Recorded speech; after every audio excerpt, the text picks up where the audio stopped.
Shalom saudaraku yang diberkati dan dikasihi oleh Tuhan kita Yesus Kristus. Selamat berjumpa kembali di channel Jalan yang Lurus. Saya berharap dan berdoa kiranya kita semua tetap dalam keadaan baik, dalam keadaan sehat, dan pastinya tetap di dalam perlindungan Tuhan.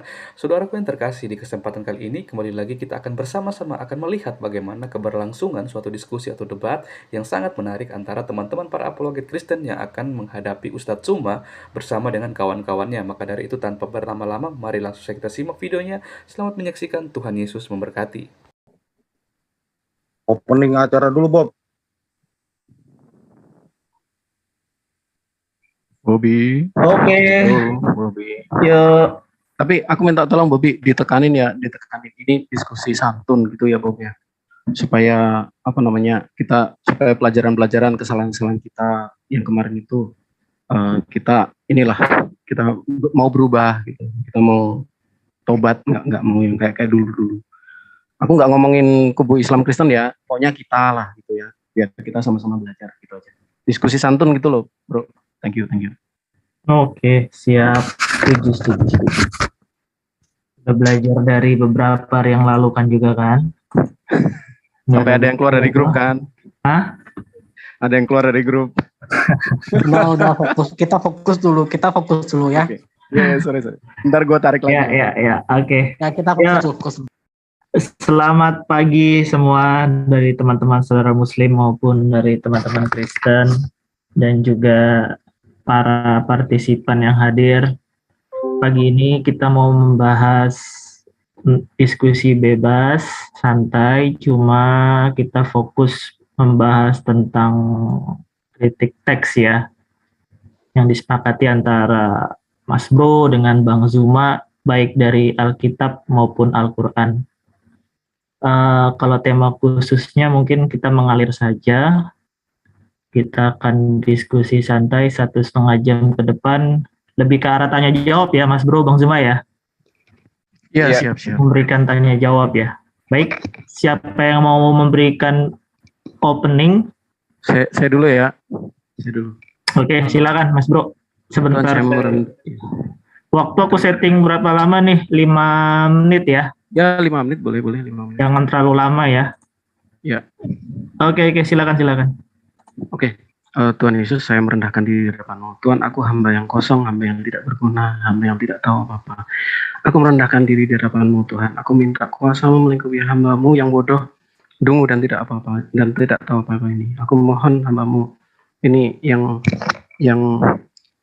sangat miskin pemahaman ini. Tuhan, mohon Tuhan tolong hamba untuk menjelaskan kepada Bang Suma, Mbak Riva, dan teman-teman Muslim, serta para follower mereka, supaya kami bisa memberitakan keimanan kami dengan benar. Aku berdoa juga Tuhan ada kelembutan hati dari teman-teman, siapapun mereka mendengar dari ini Tuhan, dari diskusi ini, sehingga mereka ada Roh-Mu yang turun dan membawa mereka dalam terang. Dalam nama Yesus aku ucap syukur dan berdoa. Terima kasih Tuhan. Oke, baik Bang Zuma, saya izin share screen dulu. Bobby. Bentar ya. Oke. Ya, aku share screen.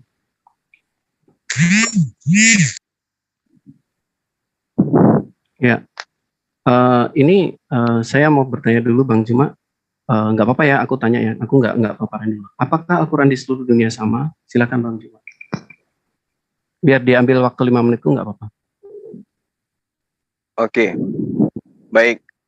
Jadi perlu dipahami dulu bahwasanya di dalam sejarah Al-Quran itu ada perbedaan qiraat. Perbedaan qiraat ya. Jadi muncul memang dari sejak Rasulullah Muhammad SAW. Meski pada saat itu qiraat bukan merupakan suatu disiplin ilmu. Karena kenapa? Perbedaan para sahabat melafalkan Al-Quran dapat ditanyakan langsung kepada Nabi SAW. Sedangkan Nabi tidak pernah menyalahkan para sahabat yang berbeda itu, sehingga tidak fanatik terhadap lafaz yang digunakan atau yang pernah didengarkan oleh Nabi Rasul Muhammad SAW. Ini diperkuat oleh pernyataan sahabat beliau di dalam Imam Bukhari dan Muslim, bahwa aku mendengarkan Hisam bin Hakim membaca Al-Quran, surah Al-Furqan, dan aku mendengarkan bacaannya mengandung beberapa huruf yang belum pernah dibacakan oleh Rasulullah. Sehingga setelah selesai sholat, aku bertanya kepadanya, siapa yang membacakan ini kepadamu? Ia menjawab, Rasulullah yang membacakan kepadaku. Setelah itu aku mengajak untuk kemudian dikatakan menghadap pada Rasulullah. Aku mendengarkan laki-laki ini membaca surah Al-Furqan dengan beberapa huruf yang belum pernah engkau bacakan. Sedang engkau sendiri yang telah membacakan surah Al-Furqan kepadaku. Rasulullah menjawab, begitulah surah ini diwahyukan. Artinya, ketika Anda bertanya kepada saya, apakah seluruh Al-Quran di dunia ini sama? Dari segi qiraat, saya katakan berbeda. Dan Rasulullah Muhammad SAW mengiyakan bahwa perbedaan itu sesuai dengan apa yang diwahyukan. Baik, terima kasih Bang. Oke, berarti saya ambil sedikit kesimpulan ya. Mohon dikoreksi. Jadi Al-Quran di seluruh dunia dari segi qiraat itu berbeda ya Bang ya? Iya. Tapi mayoritas itu sama ya Bang ya, hanya dari segi qiraat saja. Baik, terima kasih Bang, udah dikonfirmasi ya. Nah sekarang pertanyaan saya yang kedua. Di dalam surat 482 ya Bang ya, dikatakan gini, sekiranya Quran itu bukan dari Allah, pastilah mereka menemukan banyak hal yang bertentangan di dalam. Nah saya ingin bertanya kepada Abang, menurut Abang, dampak qiraat itu tidak menimbulkan perbedaan arti, hanya sekedar dialek, atau menimbulkan perbedaan arti, sehingga ini akan bertabrakan dengan surat ini, akhirnya menimbulkan kesimpulan bahwa Al-Quran itu bukan dari Allah, sesuai dengan ayat di dalam 482 ini. Kira-kira pertanyaan saya jelas tidak Bang? Pertanyaan saya jelas tidak? Bisa diulang, perjelas tadi? Oke. Baik, saya ulang ya. Ini biar jelas aja nih, aku pakai kuning aja dah. Atau hijau, atau biru. Hijau aja. Saya ingin bertanya, Abang tadi mengatakan bahwa memang ada perbedaan qiraat. Nah, saya ingin bertanya nih, Abang kan percaya nih, sekiranya Al-Quran itu bukan dari Allah, ya kan Bang, pasti menemukan banyak hal yang bertentangan di dalam. Abang percaya dengan surat ini kan Bang? Pasti saya percaya. Baik. Berarti jika Abang setuju juga tidak, jika ada banyak hal yang bertentangan di dalamnya, maka Quran pasti bukan dari Allah. Abang setuju juga kan? Iya. Oke, thank you. Itu betul. Nah sekarang pertanyaan saya, dampak 7 qiraat itu, apakah dia tidak menimbulkan perbedaan arti? Karena hanya sekedar dialek. Satu, ini A. Yang B, ataukah dia menimbulkan perbedaan arti? Sehingga ini otomatis bertabrakan dengan ini. Silakan Bang. Oke, baik. Jadi coba dipahami. Sebentar aku potong dulu. Ini kayaknya percuma pakai waktu. Intinya aku yang memoderatorin aja. Kalau seandainya salah satu pihak sudah berbicara terlalu banyak, aku stop biar gantian berbicara gitu ya. Jadi biar hidup aja dialognya. Oke, ya, silakan Bang Zuma. Yang penting kita kondisif kok. Iya, oke. Jadi nggak usah pakai timer aja. Nanti aku yang menilai sendiri ya kalau udah terlalu banyak bicara atau jadi nggak ada kesempatan bicara, aku langsung stop, aku alihkan. Oke? Silakan Bang Zuma. Iya, baik. Jadi ketika Anda bertanya tentang ayat suci Al-Quran, afala yatadabbarunal Quran, maka tidakkah mereka menghayati, mendalami, mentadabburi Al-Quran. Walau kana min indi ghairillah, sekiranya Al-Quran itu bukan dari Allah, lawajadu fihi ikhtilafan katsira, maka pastilah mereka menemukan banyak hal yang bertentangan di dalamnya. Yang Anda temukan cuma satu hal, yaitu cuma pengertian dari perubahan varian bacaan. Ada enggak selain dari varian itu yang Anda temukan di dalam Al-Quran?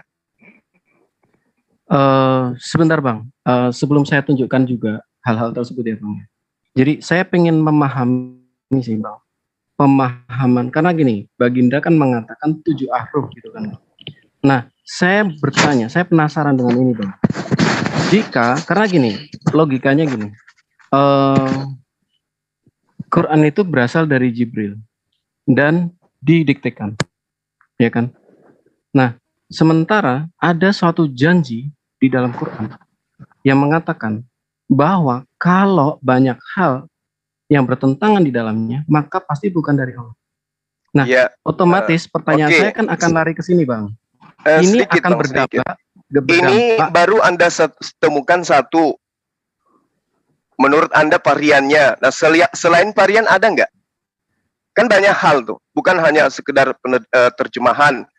Bukankah tadi saya mendefinisikan kepada Anda seperti apa qiraat itu?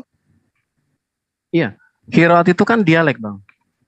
Ya, itu dia. Berarti kan cuma satu. Ada hal lain nggak selain qiraat? Oke, baik, Bang.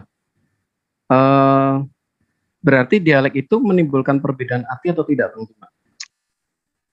Varian memberikan perbedaan arti yang berbeda. Boleh. Nah, sekarang ada nggak yang lain? Kalau itu terjadi perbedaan arti, otomatis ini kena, Bang. Itu menunjukkan bahwa Quran bukan dari Allah. Kalau terjadi perbedaan arti, Bang. Kan dikatakan walau kana min indi ghairillah lawajadu fihi ikhtilafan katsira. Banyak hal yang bertentangan. Anda mengatakan baru satu varian. Itu pun hanya arti kan? Oke. Di mana manusia memiliki pemahaman terhadap satu kata itu berbeda-beda kan? Nah, sekarang tunjukkan. Yang kedua, hal yang berbeda yang menghadirkan pertentangan di Al-Quran itu apa lagi? Silakan. Oke. Saya punya banyak hal sih, Bang. Saya ada 8 varian macam. udah. Sekarang apa lagi yang bertentangan? Saya ada 8 macam. Tetapi sebelum saya lari ke sana, saya ingin tegaskan dulu karena supaya dari awal kita punya kesepakatan, Bang. Apakah dampak 7 qiraat itu akan menimbulkan perbedaan arti, Bang? Ya. Halo? Ya, silakan lanjut. Ya. Apakah dampak 7 qiraat itu akan menimbulkan perbedaan arti atau tidak? Artinya gini, ketika ada perbedaan arti ya, Bang, ini kan berarti bercabang. Sementara itu kan didiktekan dengan satu pemahaman. Tidak mungkin seorang mendiktekan sesuatu, kemudian di tengah jalan dia beda. Nah, klaim semacam ini kan ini menunjukkan bahwa ini dari Tuhan gitu loh, ya kan? Kalau tidak ada banyak pertentangan, maka ini bukan ini berasal dari Tuhan. Sementara jika nanti terbukti ada banyak hal yang saya akan tunjukkan sampai puluhan ribu atau bahkan ratusan ribu yang saya tunjukkan nanti, maka ini berarti ya, Bang ya, perbedaan dialek tadi menimbulkan perbedaan arti. Nextnya apa? Berarti ya mohon maaf, ini kesimpulannya terjadi. Oke, saya butuh ketegasan Abang dulu menjawab ini. Bahwa 7 ahruf nanti. Saya katakan gini. Silakan. Rasulullah Muhammad SAW menyatakan begini kepada para sahabatnya. Khusus Quran min arba'ah. Min Abdillah ibn Mas'ud, wa Salim, wa Mu'azib Jabal, dan yang terakhir adalah Ubaid bin Ka'af. Ambil Al-Quran itu dari 4 orang. Di antaranya adalah Abdullah bin Mas'ud, Salim, Mu'az, dan juga Ubaid bin Ka'af. Nah, ketika Anda menemukan adanya perbedaan bacaan yang berimbas kepada terjemah, saya katakan itu berbeda memang. Terjemahannya berbeda. Sekali lagi saya katakan, terjemahannya berbeda. Artinya, pemahaman manusia itu yang berbeda terhadap kalamullah. Variannya berbeda, Rasulullah Muhammad SAW mengiyakan. Pengertian manusia terhadap varian bacaan itu berbeda, ya silakan aja. Berbeda. Tapi tunjukkan kemudian perbedaan itu berimbas kepada adanya satu inti pokok materi dalam Islam yang menjadi syariat yang mengakibatkan timbulnya perbedaan di antara umat Islam satu dengan umat Islam yang lain. Al-Quran mengatakan begini, ketika Anda membawa surah yang Anda bawa tadi ya, surah An-Nisa, afala yatadabbarunal Quran. Maka tidakkah mereka menghayati, mendalami Al-Quran? Sekiranya Al-Quran itu bukan dari pencipta langit dan bumi, maka mereka pasti menemukan banyak hal antara ayat Al-Quran dengan ayat Al-Quran, bukan antara terjemah dengan terjemah. Mohon Anda pahami di situ. Baik. Oke, saya paham, Bang. Berarti yang Abang maksudkan di sini ya, Bang ya, yang berubah itu hanya terjemahan dari keempat orang sahabat tadi kan, Bang? Ya, Dan itu tidak menimbulkan perbedaan arti. akibat dari salah Anda. Arti itu adalah penafsiran manusia terhadap kalam. Kalam itu sumbernya dari Allah. Ini yang tidak bertentangan. Kalau artinya berbeda antara pemahaman manusia, itu wajar. Namanya manusia beda pemahaman. Contoh, saya kasih contoh ya. Orang Makassar kalau dibilang kereta, itu penafsirannya adalah kendaraan panjang. Kalau orang Medan bilang kereta, itu motor. Nah, bagaimana kemudian meluruskan ini? Itu dikaji dengan disiplin ilmu yang lebih luas. Oh, ternyata yang dimaksud kereta api oleh Makassar, orang Medan itu ternyata motor. Begitu juga orang Medan. Oh, ternyata yang dimaksud kereta oleh orang Makassar itu adalah kendaraan panjang. Akhirnya muncul kembali kepada pemahaman yang benar. Apa itu? Qiraat yang bersumber dari Rasulullah dan sahabat Rasulullah. Oke. Satu hal. Walau kana min indi ghairillah lawajadu fihi, ada dikatakan di situ akan banyak menemukan pertentangan yang ada di dalamnya. Satu, pertentangan varian. Itu adalah disahkan oleh baginda Rasulullah Muhammad sallallahu alaihi wasallam. Satu. Kedua apa? Silakan. Sebelum saya masuk ke Bible. Oke, sebentar Bang. Jadi seperti ini Bang. Yang Abang sampaikan dengan perumpamaan seperti yang satunya kereta di sana dan satunya kereta di sini. Itu tentu tidak bersumber dari satu sumber ya Bang. Karena masing-masing punya pemahaman sendiri karena mereka beda sumber. Nah, sementara di dalam Quran, setahu saya dari satu sumber yaitu Jibril ya Bang. Nah, di dalam satu sumber situ juga dikatakan hal yang seperti ini Bang. Tidak ada seorang pun yang dapat merubah kalimat-kalimatnya. Tidak ada keraguan padanya. Bahkan diklaim jika banyak hal yang bertentangan di dalamnya, maka pasti bukan dari Tuhan. Itu klaim sendiri dari kitab Abang sendiri. Ya. Dan bahkan dikatakan kami benar-benar memeliharanya. Oke, sekarang saya akan balik ke saya tadi. Varian lagi. Dari berbagai klaim tadi ya Bang ya. Ini ya Bang ya. Iya. Nah, saya balik ke pertanyaan awal saya. Jadi Bang Zuma, mohon maaf. Apakah dampak dari hadis itu akan menimbulkan perbedaan arti atau tidak? Kalau tidak menimbulkan perbedaan arti, maka dia tidak ada masalah dengan ayat-ayat yang tadi saya sampaikan, termasuk semua dijaga, tidak ada perbedaan dalamnya. Tetapi ketika dampak 7 qiraat menghasilkan banyak hal yang bertentangan di dalamnya, maka itu pasti bukan dari Allah. Oke, baik. Silakan Bang, dijawab dulu. Monggo Bang. Silakan, makasih. Saya kembali kepada data yang Anda bawa. Afala yatadabbarunal Qur'an. Yang Anda pahami ini adalah terjemahan, arti. Sedangkan Al-Quran mengatakan Allah tidak menginginkan kalimat-kalimatnya itu berubah. Artinya varian yang ada itu tidak akan berubah. Sedangkan yang Anda bawa ini adalah definisi manusia terhadap varian. Definisi manusia terhadap arti dari varian ini. Jadi tidak menyentuh kepada Al-Quran. Hanya ribut mengenai terjemah arti. Sedangkan Al-Quran mengatakan walau kana min indi ghairillah lawajadu fihi ikhtilafan katsira. Tinggalkan tentang varian. Sekarang saya minta satu lagi aja. Yang bertentangan di Al-Quran itu menurut Anda apa? Oke. Saya akan loncat ke sana Bang. Saya tidak akan berlama-lama di sini. Kasihan para pemirsa. Kalau kalau saya tidak bisa menyajikan data yang baik. Baik. Saya tangkap ya Bang ya. Berarti pernyataan Abang yang terakhir bahwa Abang mengatakan ya bahwa perbedaan itu hanya ditimbulkan oleh terjemahan saja kan Bang? Ya, betul. Oke, siap Bang. Oke, izinkan saya close screen dulu. Saya mau share sedikit. Maaf ya, aku minta waktu sebentar ya. Minta waktu sebentar.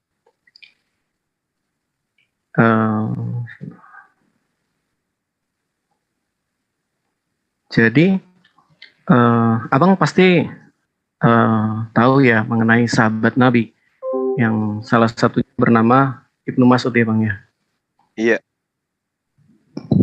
Baik, siap Bang. Oke, di dalam sumber Islam yang saya akan sampaikan ini ternyata menunjukkan bahwa bukan sekedar terjemahan. Saya ulang ya, Abang tadi mengatakan bahwa itu hanya terjemahan, perbedaan.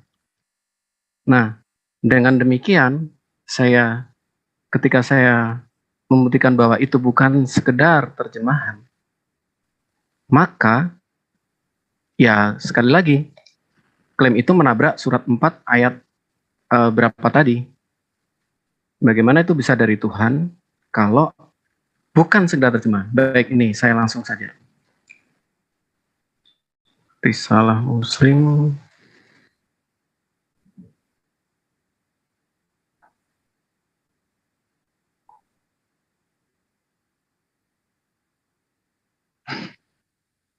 Sebentar.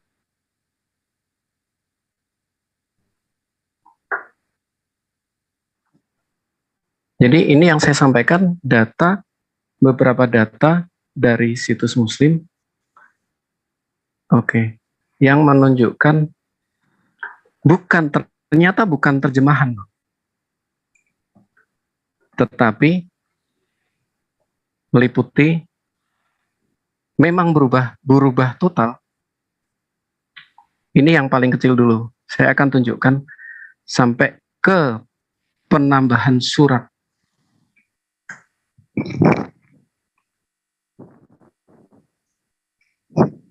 Oh Tuhan, tolong supaya internet saya bagus ya. Oh, makasih Tuhan. Baik ya Bang, di sini dikatakan seperti ini. Di dalam surat As-Saffat 37.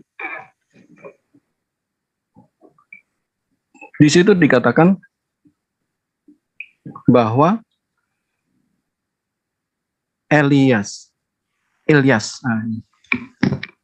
bahwa Ilyas adalah seorang rasul. Mana ya? As-Saffat berapa? As-Saffat 3. Al-Quran As-Saffat ayat Ya. berapa? 123. 37 123.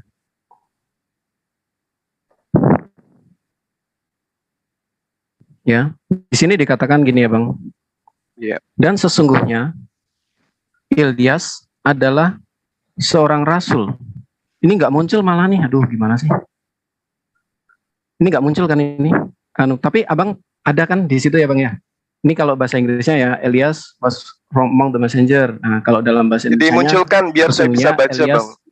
Mohon maaf sekali lagi Oh iya, dimunculkan baik. biar. Soalnya kita lagi Ya, di baik. teras. Ya. Baik Bang, sebentar. Aku enter 2 kali dah. Moga-moga langsung keluar. Kenapa ya? Oh, atau ini aja. Udah ini aja. Kalau ini dari al-ain.id ya. Ini kubukakan sumbernya Ain Quran Research ya Bang ya. Sementara kalau yang ini adalah dari Risalah Muslim. Nah, dari sumber Abang sendiri mengatakan seperti ini Bang. Di sini kan dikatakan, dan sesungguhnya Ilyas, ya Nabi Ilyas ya, benar-benar termasuk salah seorang rasul. Nah, ternyata sahabat Nabi itu menulis berbeda Bang. Iya. Di sini. Kesejahteraan dilimpahkan kepada Idris, bukan Ilyas. Ini menurut qiraah sahabat Ibnu Mas'ud. Ini dikatakan dari sebagian ulama ya. Nah, sumbernya itu siapa saja? Sumbernya itu. Ini saya bacakan. Itu ada sekitar 5 sumber yang mengatakan demikian. Di antaranya yang pertama, Ibnu Hatim mengatakan telah menceritakan kepada kami, Abu Naim menceritakan kepada kami, Abu Ishaq, Baid Ibnu Rabi'ah, Abdullah bin Mas'ud mengatakan bahwa Ilyas adalah Idris. Jadi menurut Ibnu Mas'ud itu Nabi, bahwa itu bukan Ilyas, tetapi Idris. Nah, kemudian, tolong Bro Tristan. Ya, terima kasih. Nah, kemudian dari Ibnu Hatim ini didukung oleh Ad-Duha. Ad-Duhaq mengatakan menurut menurut Ibnu Mas'ud itu bukan Ilyas, tetapi Idris. Bukan hanya itu, Qatadah dan Ibnu Ishaq mengatakan bahwa itu adalah Idris. Ya, jadi memang ya apa yang saya sampaikan tadi, yang diwahyukan Jibril yang mana? Yang Idris atau yang Ilyas? Dan dengan konsekuensinya, ketika itu menimbulkan perbedaan arti, karena dua nabi itu jelas nabi berbeda, Idris dengan Ilyas itu jelas berbeda, maka itu konsekuensi itu akan menabrak ini secara langsung, tabrak das gitu Bang. Iya. Ada lagi? Itu dulu Bang. Silakan. Abang. Baik.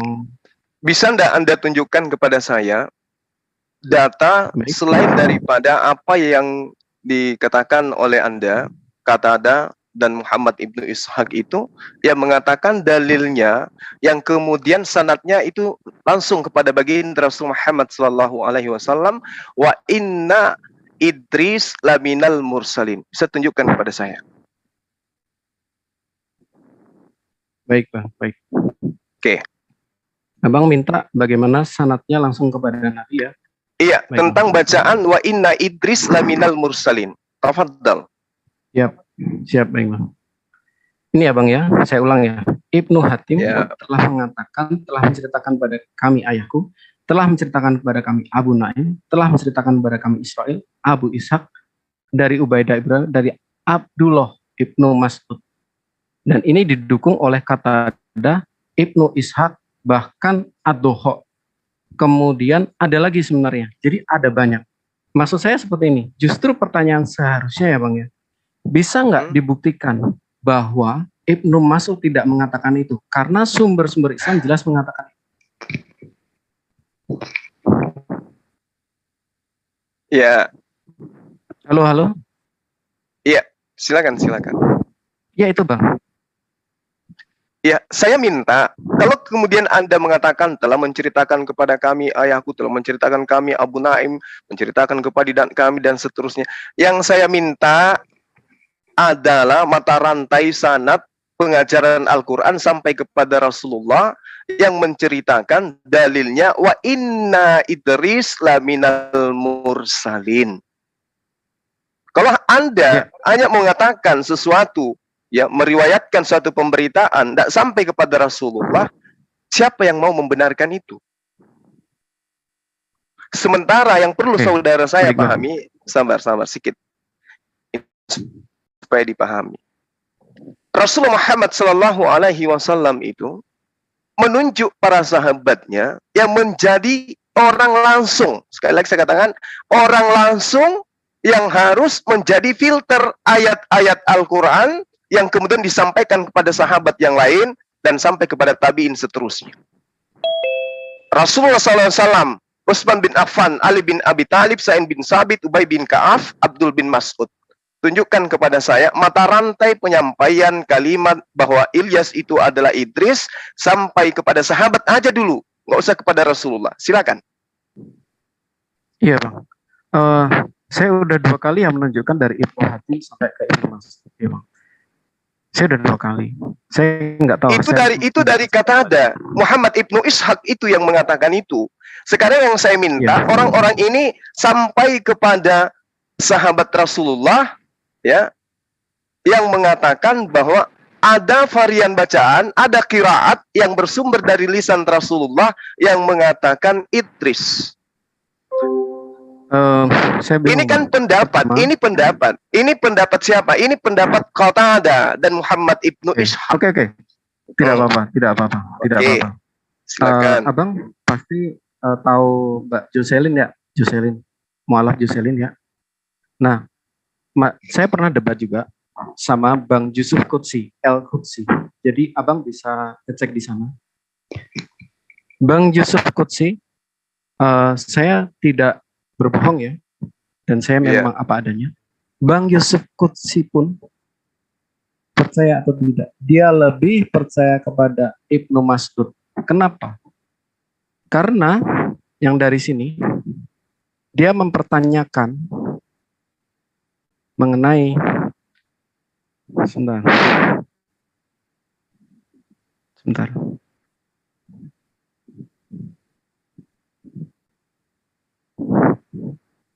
Saya clear dulu ya. Jadi ini semua sumber Anda mengatakan dengan jelas dan clearly bahwa Ibnu Mas'ud lah yang mengatakan itu. Ya. Nah, sementara Mas Suma perhatikan, Wahab Ibnu Munabih menurut keterangan dari Yusuf El-Qudsi, sesungguhnya dia berasal dari ahli kitab atau Nasrani kalau tidak salah. Nah, inilah yang harus dipertanyakan menurut Bang Yusuf Qudsi. Mohon kalau saya ada keliru ya Bang Yusuf Qudsi kalau Anda melihat ini, tapi sepanjang diskusi kita saya memakai nick hidup sehat waktu itu. Anda lebih setuju? Saya tanya secara pribadi. Menurut Bang Yusuf Qudsi, Anda setuju Ilyas atau Idris? Dan beliau mengatakan berdasarkan Wahab Ibnu Munabih itu sebelumnya bukan Islam, maka dia lebih setuju Idris sesuai dengan kori dari Ibnu Mas'ud. Ya, ada lagi? Ya itu Bang. Sementara itu saya masih ada beberapa yang lain. Jadi Anda Abang, gini, sahabat saya. Ini menanyakan kepada saya. Baik Bang. Oke. Ini berbicara mengenai Al-Quran. Bukan berbicara mengenai pemahaman atau penafsiran orang per orang. Ini Al-Quran. Kembali kepada ayat surah An-Nisa ayat 82. Oke. Wa innal Ilyas laminal mursalin. Lalu kemudian dipahami oleh Ibnu Mas'ud. Kalau Anda mengatakan itu Ibnu Mas'ud, dia pahami yang dimaksud Ilyas itu adalah Idris. Tapi uraian berikutnya kemudian, ketika dikatakan oleh Ilyas ini, di mana Ilyas ini adalah Ibnu Nissi, Ibnu Farhan, Ibnu Izair, Ibnu Harun, Ibnu Imran, jelas Allah mengutusnya kepada kaum Bani Israel. Saat itu kaumnya menyembah berhala, yang mereka sembah adalah Dewa Baal. Lalu kemudian Ilyas menyeru mereka untuk menyembah kepada Allah. Ini pendapat Ibnu Mas'ud. Jadi ketika dikatakan dalam pernyataan yang Anda katakan bahwa itu adalah pandangan dari Ibnu Mas'ud, ini cerita menurut Qatada dan menurut Muhammad Ibnu Ishaq. Sementara Al-Qur'annya tetap aja di situ adalah wa innal Ilyasa laminal mursalin. Tidak ada Al-Qur'an diwahyukan dengan berbunyi wa innal Idris laminal mursalin. Enggak ada. Kalau kemudian ada pendapat oh itu yang dimaksud namanya Ilyas di situ adalah Musa, itu penafsiran manusia. Tapi yang datang dari Allah, wa inna Ilyasa laminal mursalin. Sementara yang kita minta di sini adalah pertentangan ayat Al-Quran, bukan pertentangan pendapat manusia terhadap ayat Al-Quran. Saya katakan kepada sahabat saya, tadi baru satu yang Anda tunjukkan, pertentangan varian. Ini bukan pertentangan, ini pertentangan pendapat terhadap apa yang bukan pertentangan, ini adalah pendapat orang terhadap Ilyas.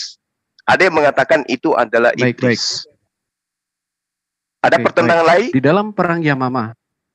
Sebentar Bang, ini aku masih banyak banget nih. Aku ada 60.000 lebih. Sebentar Bang.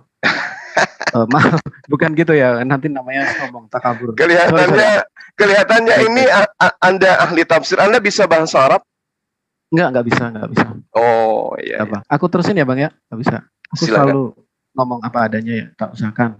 Semoga Tuhan mampukan saya. Oke Bang, gini Bang. Jadi dari sumber Abang sendiri ya Bang ya. Saya ulang. Iya. Bang, Ibnu Mas'ud mengatakan adalah Idris. Tapi menurut jawaban Abang itu adalah pertentangan manusia, gitu kan Bang? Bukan, itu pendapat. Sekali lagi itu pendapat. Oke. Nah, sekarang Bang, di dalam perang Yamamah, di dalam perang di dalam Azerbaijan ya, ekspedisi ke Azerbaijan. Di situ jelas terjadi pertengkaran antara pasukan dari Irak dan pasukan dari Syam. Mereka menggunakan bacaan dari Ibnu Mas'ud, satunya lagi menggunakan bacaan dari Ubay bin Ka'ab. Jadi, karena Ubay bin Ka'ab tidak bermasalah di area ini, maka mereka yang bermasalah adalah mereka yang menggunakan bacaan Ibnu Mas'ud pasukan dari Irak kalau tidak salah ya. Nah, pertanyaan saya gini sih Bang. Sebelum saya pindah ke pertanyaan selanjutnya, nanti enggak berputar di sini, nggak bagus buat pendengar. Sebenarnya yang diwahyukan Jibril yang mana Bang? Silahkan. Ilyas atau Idris? Tunjukkan ayatnya dulu. Kita kaji melalui data primer. Jangan asumsi karena ini berbicara mengenai kalamullah. Silakan. Iya, kalau primer tentu yang lebih kita pegang, dan saya setuju dengan Yusuf Qudsi bahwa Ibnu Mas'ud lah yang lebih sahih kalau menurut saya secara pribadi ya Bang ya. Nah silakan Bang. Nih. Tunjukkan data yang bertentangan itu yang mana maksud saya. Oke, kalau di dalam As-Saffat 37123 yang Abang pegang kan Mushaf Utsmani ya Bang ya, bahwa Ilyas dikatakan di situ Ilyas. Ini menurut Mushaf Utsmani, ya kan? Tetapi menurut Ubay bin Ka'ab yang adalah sahabat Nabi yang dalam sebuah hadis ya dikatakan bahwa Ibnu Mas'ud itu dia sudah menerima 70 surat ketika Ubay ketika Zaid masih anak-anak. Jadi kalau kita lihat secara ini ya, dia punya kemampuan di situ. Nah, jadi kembali Bang, saya sangat bertanya nih. Kira-kira sebelum saya lari ke pertanyaan selanjutnya, nggak apa-apa. Ini nggak apa-apa. Sampai di sini nggak apa-apa. Tapi menurut Abang, dia ini Idris atau Ilyas Bang? Seperti ini. Dia adalah Ilyas. Dia adalah Ilyas yang kemudian menurut pendapat daripada Qatadah dan Muhammad ibnu Ishaq, di mana ada riwayat Ibnu Abu Hatim mengatakan telah menceritakan kepada kami ayahku, telah menceritakan kami Abu Naim, menceritakan kepada kami Israel dari Abu Ishaq, dari Ubay ibnu Rabi'ah, dari Abdullah ibnu Mas'ud yang mengatakan bahwa Ilyas adalah Idris. Apakah pada masa itu orang-orang ini sedang mengkaji tentang ayat Al-Quran atau sedang menafsirkan yang dimaksud Ilyas ini yang orang yang hidup ratusan tahun setelah mereka sebelum mereka menerima wahyu dari Rasulullah, ayat-ayat dari Rasulullah, apakah mereka mengkaji tentang perbedaan Ilyas atau Idris, atau ini adalah pendapat bahwa yang dimaksud Ilyas itu adalah Idris? Itu dulu yang perlu Anda pahami. Nah, kalau Anda belum paham sampai di sana, tolong berikan kepada saya data primernya bahwa menurut Ubay bin Ka'ab itu adalah Idris secara lisan atau Ibnu Mas'ud secara lisan atau tertulis. Silakan. Ya. Aku sudah sampaikan dari tadi ya Bang ya. Karena yang dari punyanya Ibnu Mas'ud tuh hanya segelintir Bang. Jadi saya akan tunjukkan lebih banyak lagi punyanya Ibnu Mas'ud perbedaan. Di antaranya ya. Ini Bang. Di dalam 3746 itu seharusnya putih. Tapi dalam Ibnu Mas'ud dibaca safa, kuning. Ini juga pertanyaan yang diwahyukan Jibril yang mana? Repotnya seperti ini. Karena kita Abang kan didiktekan. Enggak, masalahnya gini loh. Maaf, saya harus potong. Masalahnya Anda tidak membawa data primer. Yang Anda bawa itu link. Data-data dari komputer. Data-data dari internet. Sementara, sabar. Sementara di dalam pengkajian sanad Al-Quran, sahabat-sahabat Rasulullah itu mereka mendapatkan ijazah sim'an fakat. Ijazah semuaan yang harus Anda pahami. Seorang guru membaca Al-Quran, seorang murid mendengarkan tanpa harus mengulangi bacaan sang guru. Itu salah satu metode penyampaian Al-Quran. Yang pertama ya, adalah ijazah ardan. Ijazah ardan ini sama ketika Anda membaca sesuatu di hadapan saya, lalu kemudian saya mengatakan itu sudah benar. Lalu saya informasikan dan saya umumkan ke khalayak banyak bahwa bacaan Anda sudah benar dan sudah layak menjadi penyampai Quran. Ini yang dikatakan ijazah setoran dan semat'an. Itu ada secara praktik. Seorang guru membaca Quran, murid mendengarkan seksama. Setelah guru selesai membaca, murid membaca ulang yang dibaca oleh gurunya. Sehingga Al-Quran mustahil kemudian Anda bisa menemukan kesalahan. Itu kaidah di dalam sanad Quran, kaidah. Jadi tidak serta-merta Anda membawa ada ulama, ada seperti ini. Tunggu dulu, siapa gurunya? Sanadnya dari mana dia mendapatkan informasi itu? Kalau yang Anda kemukakan tadi, itu pendapat Qatada yang menunjuk Ibnu Mas'ud. Pernyataan Ibnu Mas'udnya mana? Datanya mana? Ini hanya pendapat Muhammad Ibnu Ishaq. Itu pun pandangan ini bukan mengenai tulisan Ilyas atau Idris, bukan mengenai hafalan Idris atau Ilyas. Ini pendapat, gitu loh. Nah, sementara acuan kita adalah afala yatadabbarunal Qur'an walau kana min 'indi ghairillah lawajadu fihi ikhtilafan katsira. Anda nggak bisa nunjukkan pertentangan itu. Yang ada tunjukkan cuman salinan-salinan link dari Zoom dari narasi-narasi yang dibangun di luar daripada pemahaman pentadabburan Al-Qur'an. Baik, terima kasih Bang Juma. Ini saya akan tunjukkan lagi ya, bukti ya Bang ya. Baik. Boleh. Jadi di dalam The Quranic, The History of the Quranic ya Bang ya. Ini dari Profesor Dr. MM Azaimi. Ini kemarin digunakan untuk membantah pendapat saya. Ya Bang ya. Kita lihat bagaimana kapasitas Ibnu Mas'ud. Yang pertama, kita harus tahu bahwa Ibnu Mas'ud itu adalah sahabat yang kalau tidak salah pertama kali ya Bang ya. Iya, dia salah satu sahabat yang ditunjuk oleh Rasulullah menjadi pemberita Quran. Tetapi memang dia bukan qori terbesar dalam sejarah Islam. Yang menjadi qori terbesar adalah Ubay bin Ka'ab. Nah, tetapi Ibnu Mas'ud dia punya yang namanya kapasitas. Bahkan dia mengklaim saya sudah dapat 70 ayat ketika Zaid bin Sabit yang mengumpulkan Mushaf Utsmani itu ya Bang. Nah, di sini ada sebuah riwayat ya Bang ya. Ketika terjadi di perang di Azerbaijan itu Bang ya. Ya kan? Itu memang terjadi perselisihan. Ya kan? Oke, ini memang ada perselisihan di situ. Jadi mereka beda cara membaca. Dan beda bacaan tentu saja. Karena ada riwayat juga mengatakan bahwa mereka saling mengkafirkan. Nah, kemudian bagaimana sih kapasitas Ibnu Mas'ud di mata oleh para khalifah? Dengan mengutus adanya perbedaan dalam bacaan Al-Qur'an sebenarnya bukan barang baru. Sebab Umar sudah mengantisipasi bahaya perbedaan ini sejak zaman pemerintahnya. Dengan mengutus Ibnu Mas'ud ke Irak, setelah Umar diberitahukan bahwa dia mengajarkan Al-Quran dalam dialek Uzair, sebagaimana Ibnu Mas'ud mempelajarinya dan Umar tampak naik pitam. Tetapi, gitu kan, Al-Quran ini telah diturunkan dalam dialek Quraisy. Maka ajarkanlah diturunkan dalam dialek Quraisy, maka ajarkanlah menggunakan dialek Quraisy, bukan menggunakan dialek Hudail. Ya, sebentar.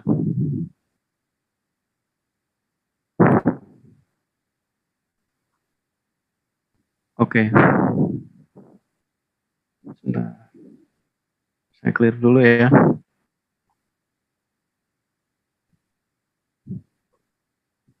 Oke. Sorry Bang. Jadi ada sebuah riwayat, karena saya nggak bawa nanti saya dikira fitnah. Saya nggak mau. Oke, saya pindah saja ya Bang ya. Saya pindah saja. Karena ini sebenarnya ada di sini, cuman saya belum cari. Saya nggak mau menggunakan riwayat seperti itu. Oke, sorry.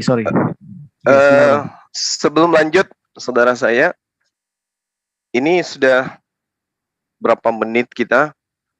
Kapan giliran saya membahas Bible? Tadi dari ini sudah 50 menit. Oh, belum Bro. Tadi 9:15 Bro. 50 menit semenjak live di YouTube. Oke. Mas Bro, ada berapa pertanyaan lagi atau gimana? Saya cuma tinggal satu pertanyaan lagi. Oke. Boleh nggak Bang Juma? Silakan. Oke, baik. Terima kasih Bang Juma. Oke. Jadi gini. Ini mengenai Ibnu Mas'ud, saya akan lompati saja. Nah, ini Bang. Ini mengenai penambahan, bayangkan 2 surat.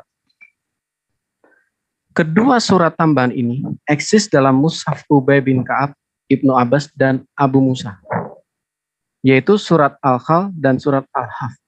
Bayangkan, ini bukan hanya perbedaan varian A, I, U, E, O, tetapi ini adalah perbedaan sampai surat tambahan.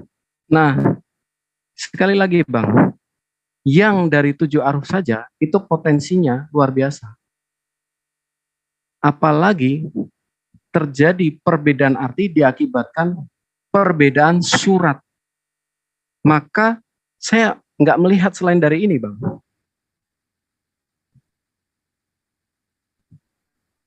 Ya gitu, Bang Zuma.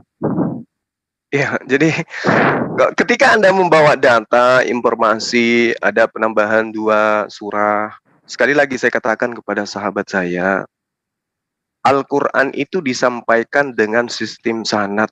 Apa sanad itu? Mata rantai penyampaian. Mata rantai penyampaian itu dari Rasulullah. Kalau sanadnya terputus, seketika Anda muncul di hari ini, mengatakan ada penambahan surat, ya, ada 2 penambahan atau 1 penambahan, bahkan 1 surah pun, kalau tidak sampai kepada baginda, tidak ada periwayatan sanadnya, Baik. ya sama aja ya. Baik, untuk mempersingkat waktu ya Bang, karena Abang kan mau tanya ke saya, kan dan tanya ke saya, moga-moga saya bisa jawab. Jadi surat Al-Khl dan Al-Haf itu eksis dalam Mushaf Ubay bin Ka'ab. Kalau Abang boleh googling siapakah Ubay bin Ka'ab. Ubay bin Ka'ab adalah sahabat Nabi yang mendapat predikat sebagai qori terbesar di antara umatku. Jadi dia mendapat predikat sebagai Sayyidul Qurra. Iya, saya paham, saya ngerti Ubay bin Ka'ab adalah salah satu dari 4 orang yang ditunjuk langsung oleh beliau. Di awal tadi hadisnya saya sudah membacakan husul Quran min arba'ah. Salah satunya adalah Ubay bin Ka'ab. Masalahnya sekarang ada berita yang muncul menisbahkan kepada Ubay bin Ka'ab. Apakah Anda bisa memunculkan sanadnya? Informasi dari mana? Ya, baik Bang. Ada data primer yang bisa Anda tunjukkan ke kita? Saya tidak bisa menunjukkan data primer pertama. Nah, itu dia masalahnya. Jadi kalau hari ini, ya silakan. Jadi seperti ini. Baik. Yang saya tunjukkan dari tadi adalah data sekunder dari Islam. Kenapa yang saya tunjukkan data sekunder? Pertama, karena mushaf-mushaf itu dibakar di era kodifikasi. Itu yang pertama. Tetapi pembuktiannya sekarang, bisa tidak Abang membantah data-data sekunder yang sudah diakui bahkan ditulis oleh jurnal-jurnal Islam? Bayangkan, bisa, jurnal sangat ya, bisa, bukan sangat orang-orang bisa. Itu Oke, silakan, anak SD Bang. pun bisa jawab. Silakan. Oke, iya. Silakan. Oke, baik. Oke, silakan. Anda harus tahu bahwa budaya Al-Quran itu menganut budaya oral, budaya lisan. Nah sekarang tunjukkan kepada saya satu aja tahfiz di atas muka bumi ini yang dituduhkan kepada Ubay bin Ka'ab ada tambahan 2 surah. Tunjukkan kepada kita. Oke. Setiap tahun kita ada, ya, Bang, ya. Ya, setiap tahun kita ada lomba tahfiz Quran. Ada nggak pernah Anda lihat ada tahfizul Quran membacakan surah yang Anda maksud? Oke. Ayo. Baik Bang. Kenapa bisa terjadi? Karena yang ada saat ini itu adalah Mushaf Utsman. Dan kemudian yang di Indonesia itu kebetulan menggunakan Hafs ya Bang.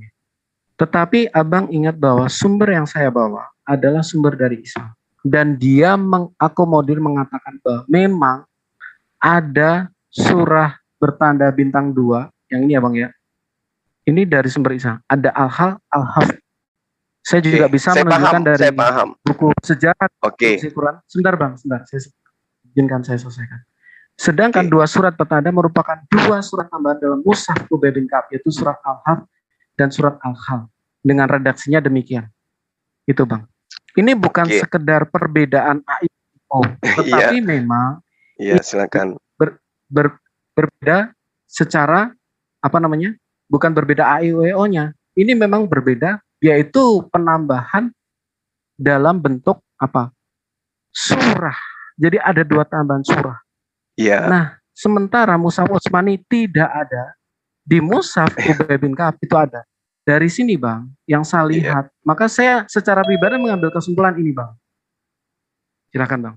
Oke, Anda harus memahami dan juga saya paham ya tentang kajian sahabat saya. Kodifikasi Quran itu dulu.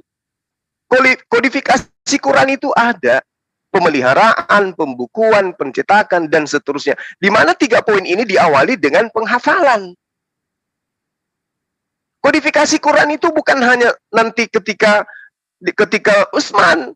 Bukan. Dari zaman Rasulullah Muhammad SAW, kodifikasi itu sudah ada.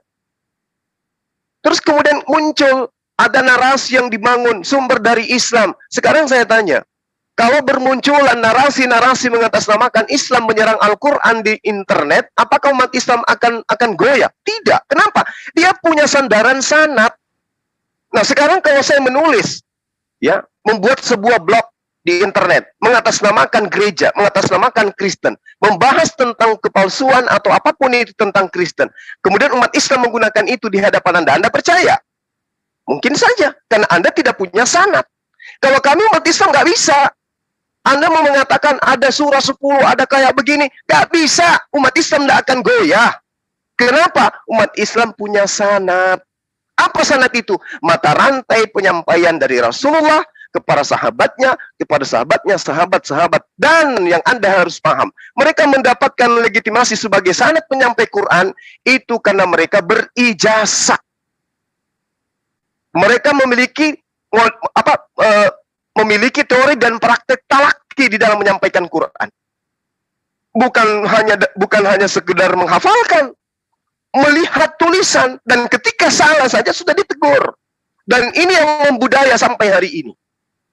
Gak bisa Quran itu, gak bisa Al-Quran itu, oh variannya berbeda, oh ini gak akan pernah bisa goyah Al-Quran itu. Sekuat apapun dunia ini bersatu untuk meruntuhkan Quran, gak bisa. Sekali lagi saya katakan, kenapa? Sahabatku, Al-Quran itu bersanad.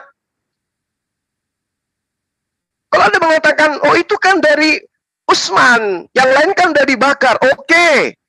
Tapi bukankah itu budaya oral, lisan? Sekarang ketika ada perbedaan bacaan seperti itu, sahabat mana yang kemudian pernah mengurai tentang 2 surah dari Ubay bin Ka'ab? Mana dalilnya? Mana haditsnya yang membahas tentang 2 surah itu? Siapa matanya? Siapa perawihnya? Nggak bisa, Islam itu terlalu kuat untuk digoyahkan hanya karena kritik terhadap Al-Quran. Susah. Saya sudah berpuluh tahun mencari kelemahan, nggak bisa saya temukan. Nah, ketika Anda muncul membawa narasi, ada sumber, Anda bawa data sekunder, cek. Nggak bisa, kawan, nggak bisa. Ulama di Islam tidak seperti di Anda, murtad langsung jadi pendeta, mohon maaf. Di Islam, untuk menjadi ustadz, harus punya ijazah yang bersanad. Siapa gurunya? Gurunya punya guru siapa? Gurunya dari mana? Siapa gurunya? Gurunya. Sampai kepada Rasulullah Muhammad SAW. Baru kemudian dikatakan sahih pemberitaannya. Makanya mau Anda bawa data Anda kemanapun menghadapi umat Islam yang paham tentang sanad, tidak akan goyah sedikit pun. Tidak akan goyah. Siap Bang, siap. Itu. Jadi yang saya tunjukkan tadi, saya sudah tunjukkan sanad, Abang mempertanyakan saya sanad lagi. Oke lah, aku anggap itu karena yang saya target bukan Anda, yang saya target adalah pembacaannya. Saya percaya mereka paham. Ya, silakan aja, saya tunggu sampai 1000 tahun. Data surah 2 itu yang Anda maksud, dilengkapi dengan data-data sanad. Silakan. Baik Bang. Itu tadi sudah saya tunjukkan sanadnya ya Bang ya. Kayak yang dari Ibnu Mas'ud sudah saya tunjukkan sanadnya. Oke, enggak apa-apa, enggak masalah. Oke. Karena yang saya target bukan Anda. Ini Bang. Dari sini masih lanjut lagi. Oke. Kita gimana? Sorry Bang. Kapan saya bertanya? Bro, apa? Saya keliru. Baik. Silakan Bang. Ya, boleh. Nanti kita buat sesi yang baru lagi nanti. Kita ganti Bang Zuma sekarang bertanya ya. Nggak apa-apa kan? Oke. Silakan Bang Zuma. Baik. Saya bertanya yang sederhana aja, Bang. Sebuah informasi itu diterima benar, salah ketika sumbernya itu akurat. Halo? Ya. Halo? Ya. Oke. Ya. Di dalam konsep iman sahabat terkait dengan Bible. Itu adalah firman. Dan firman itu telah menjadi manusia. Ketika firman itu telah menjadi manusia, maka sejatinya sumbernya harus firman itu, bukan yang lain. Pertanyaan saya, dari mana Lukas, Markus mengambil data di dalam kitabnya, sementara mereka tidak pernah bertemu dengan Yesus yang adalah firman? Saya tidak masuk ke kritik dulu. Secara logika penyampaian berita dulu. Karena Yesus diceritakan di dalam Yohanes 17, segala firman telah aku sampaikan kepada mereka. Ini pekerjaan yang sudah dilakukan. Sebelum dia terangkat ke langit, dia sudah melakukan pekerjaan yang menyampaikan firman. Tolong tunjukkan kepada saya data Lukas pernah bertemu Yesus. Silakan. Oke, baik Bang.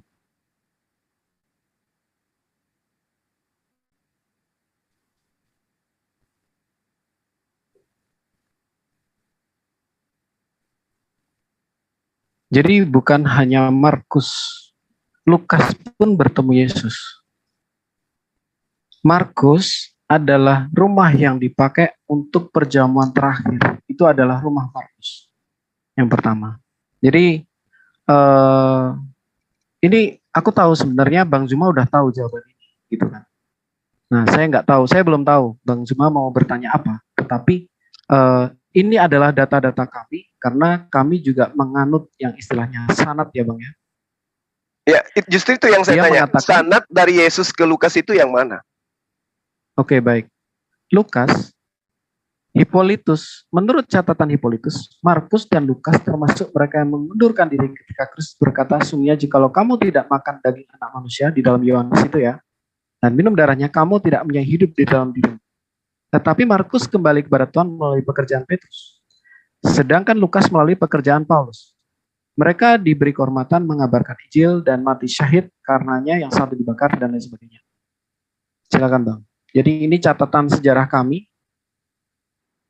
Sebentar. Silakan. Jadi Lukas dan Markus jelas ada. Ya, jelas adalah murid Yesus. Tolong kasih saya data sanadnya. Ya. Karena yang saya tahu, di dalam kitab Anda, Lukas dan Markus itu nanti di Antioquia bersama dengan Paulus. Saya minta data primer sanad. Yesus bertemu dengan Lukas, sehingga pemberitaan yang muncul di Lukas itu adalah betul-betul sahih, berasal dari firman. Oke ya Bang ya. Ya. Saya tunjukkan Bang. Catatan Hippolytus, Markus dan Lukas termasuk mereka yang mengundurkan diri. Hippolytus ini siapa Bang? Hippolytus adalah para bapak gereja. Bapak gereja ini kapan munculnya? Kok bisa dia lihat Lukas bertemu Yesus? Oke. Berarti gini Bang, secara logika ya Bang ya. Enggak. Ini sanad, bukan logika. Ini sanad. Kita minta sanadnya. Yesus berkata, muridnya mendengar. Ingat, berita akurat dikatakan akurat ketika sang sumber bertemu dengan pembawa kabar.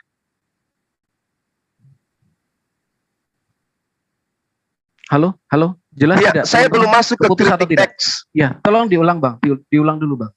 Pemberitaan dianggap sebuah sahih ketika penyampaian mata rantai penyampaian itu sampai kepada sumber. Tolong tunjukkan Lukas bertemu dengan Yesus antara guru, rabi yang setiap hari ngajar, kesibukannya mengajar, itu bertemu dengan Lukasnya di mana, sehingga buku setebal itu karyanya benar-benar bersumber dari Yesus. Oke, sudah Bang? Sudah?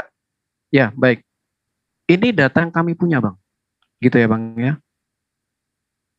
Dan ini adalah data dari gereja. Jadi kalau perlu Abang ketahui, bahkan catatan-catatan yang ada itu sebelum dibukukan menjadi yang disebut perjanjian baru, itu pun berasal dari paradosis. Itulah kenapa kami menghargai data dari Hippolytus ini. Siapakah Hippolytus? Tahun berapa dia lahir, Bang? Dia berkarya memberikan informasi ini, dia tahun berapa Hippolytus ini? Oke.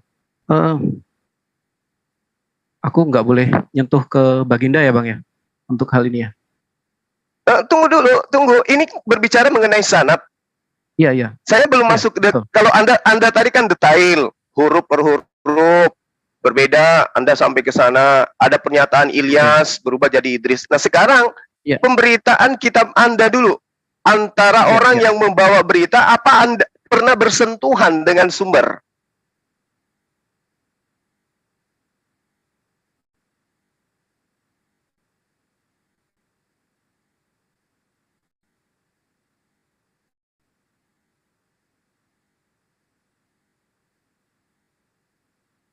Iya, sorry, ke mute ya. Sorry.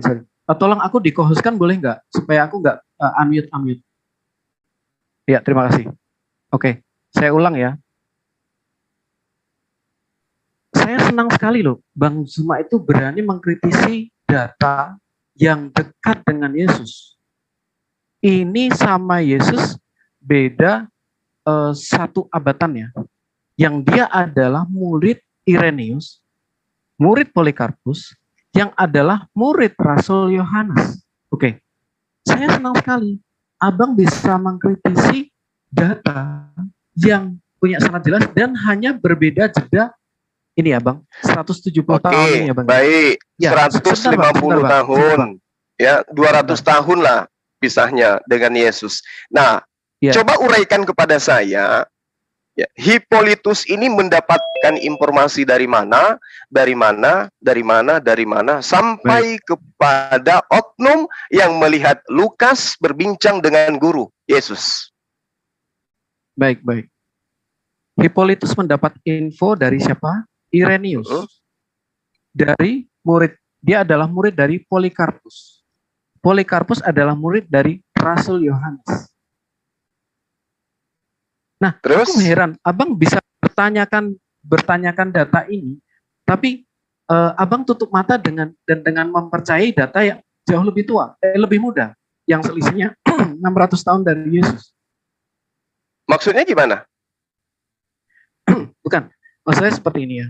Misalnya ketika di dalam Quran ada kata-kata mengenai Yesus. Misalnya Yesus lahir di bawah pohon kurma.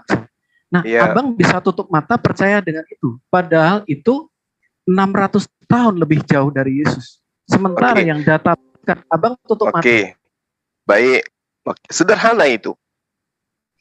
Sekarang yang Anda pahami di dalam kitab Ubilangan yang mengatakan jika di tengahmu ada seorang nabi, maka aku Tuhan akan menyatakan diri kepadanya melalui penglihatan dan melalui mimpi dan berkata kepada dia melalui mimpi.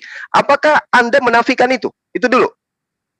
Oh tidak, tetapi saya akan lihat konteksnya seperti apa. Oke. Berarti di dalam keimanan tidak, kami, ya? Sebentar Bang, supaya saya bisa menjelaskan. Di dalam keimanan kami ada yang disebut tafsir hermeneutik ya. Nah, hermeneutik itu pasti satu, melihat konteks dan konteks. Konteks itu bisa konteks dekat, konteks jauh. Jadi maksud saya karena saya sering melihat Abang ya, maaf ya Bang ya.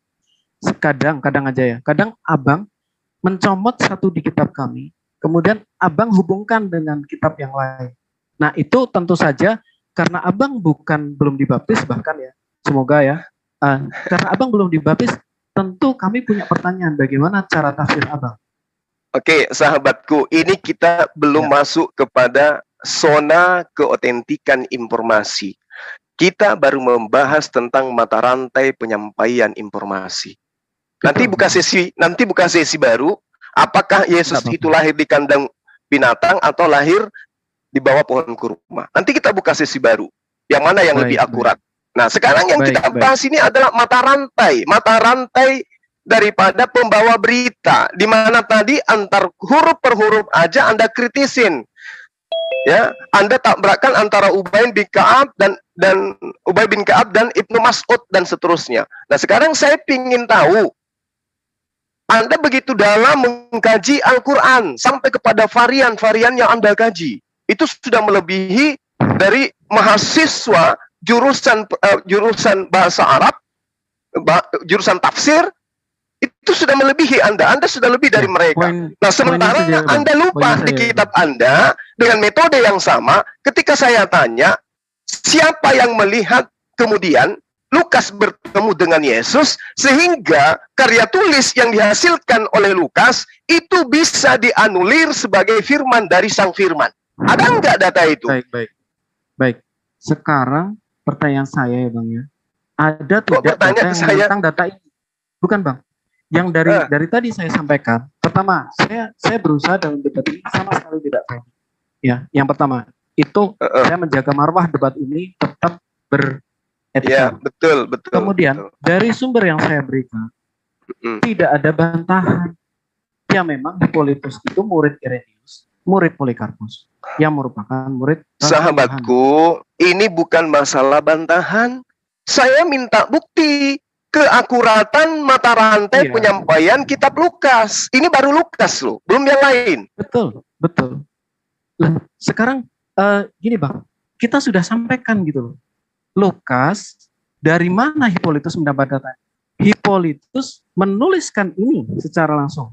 Dia adalah murid Irenaeus. Irenaeus itu siapa?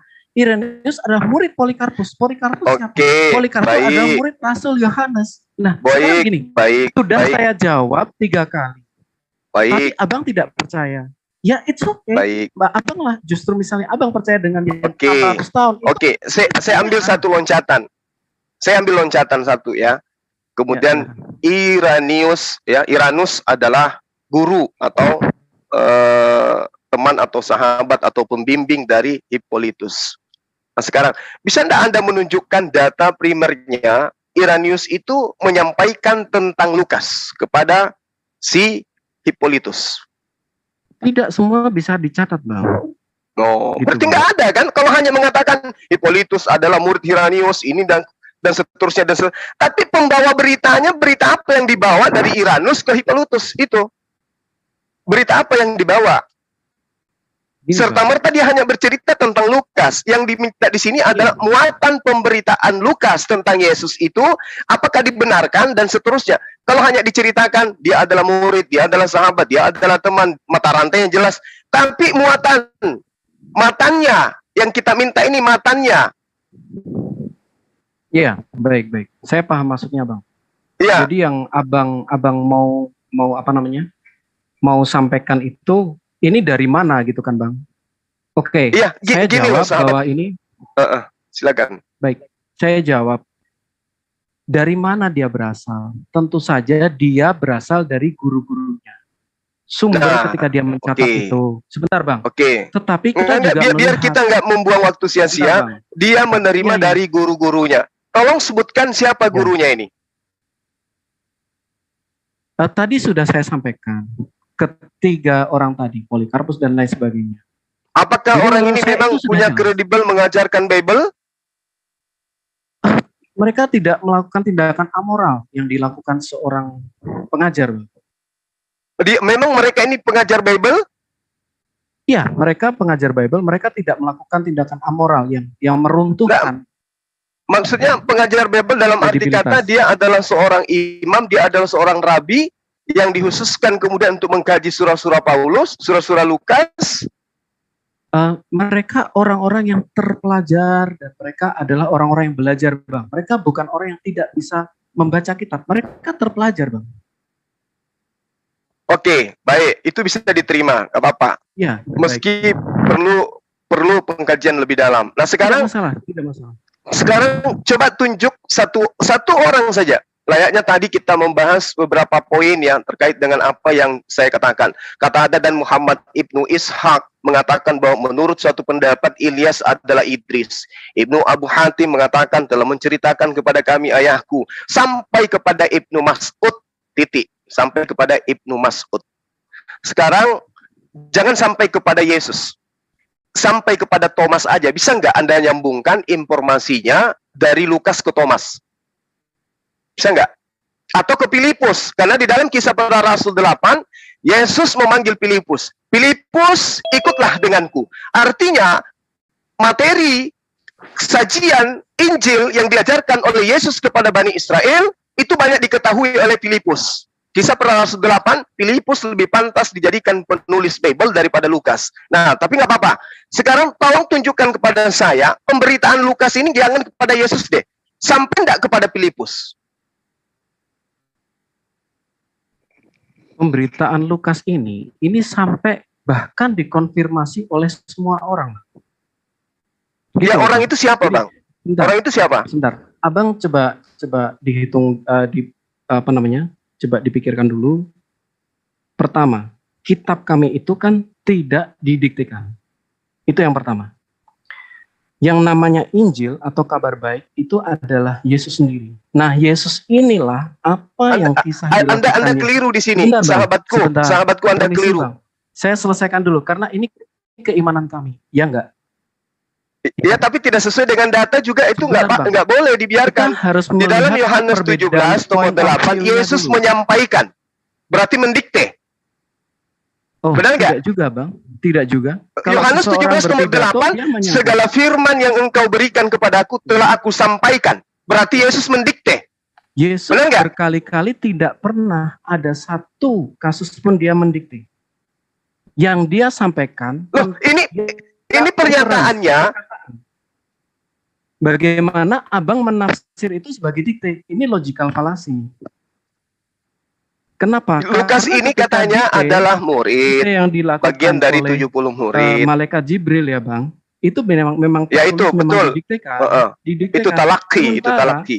Jibril Yesus menyampaikan tidak kepada mengatakan- baginda ya, kepada sahabat. Yesus tidak mengatakan didikte, tetapi yang diajarkan tapi- adalah utterance.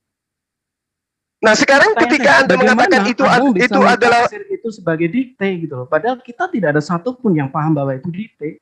Dan abang bukan Kristen gitu loh.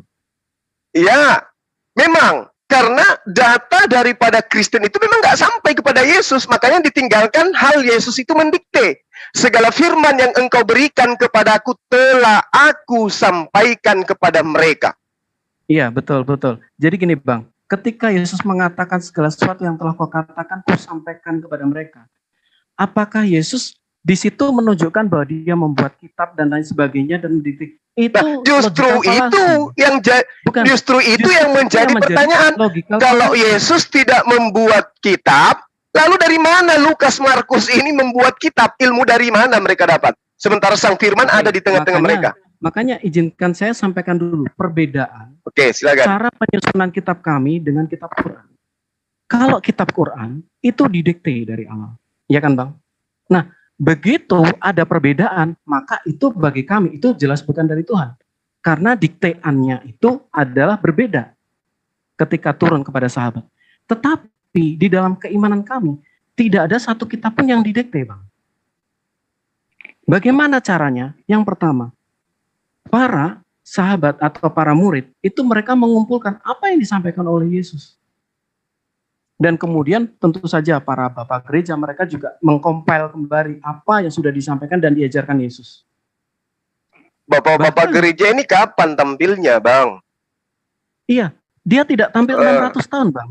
Dia tidak tampil Iya, 600 setelah betul. Yesus. Abang bisa Betul. meragukan Jangan Anda bapak lari gereja. ke sana. Jangan Anda lari ke sana. Mengenai Al-Quran, Karena kita belum Abang- masuk ke isi. Kita belum sampai ke Logika isi loh. Abang, it's okay, enggak Kita masalah. belum sampai ke isi loh. Ingat, Logika kita belum sampai ke Abang. isi. Kalau sampai ke isi hancur ya, ya. nanti.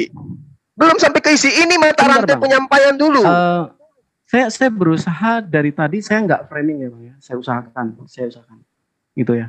Karena saya Anda mau selalu lari ke debatnya dermawan. penyampaian Al-Quran. Al-Quran itu sudah saya katakan disampaikan dengan metode lisan, titik di Ini, sana. Bang, Terkait benar Abang bisa tidaknya isinya menyangkali nanti kita buktikan. Sumber yang lebih dekat dengan sumber primer dan abang bisa lebih percaya kepada sumber yang tidak seprimer sumber kami. Ini Itu kan bukan pertanyaannya.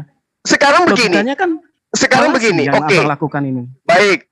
Sekarang begini. Rasulullah Muhammad Sallallahu Alaihi Wasallam berjauhan masa dengan Yesus. Oke, nggak apa-apa. Iya, Oke, ya, jelas. berjauhan masa. abang bisa lebih Jadi percaya. Itu keyakinan kami. ketika ditemukan tidak nyambungnya ke sana, wajar selisih 600 tahun.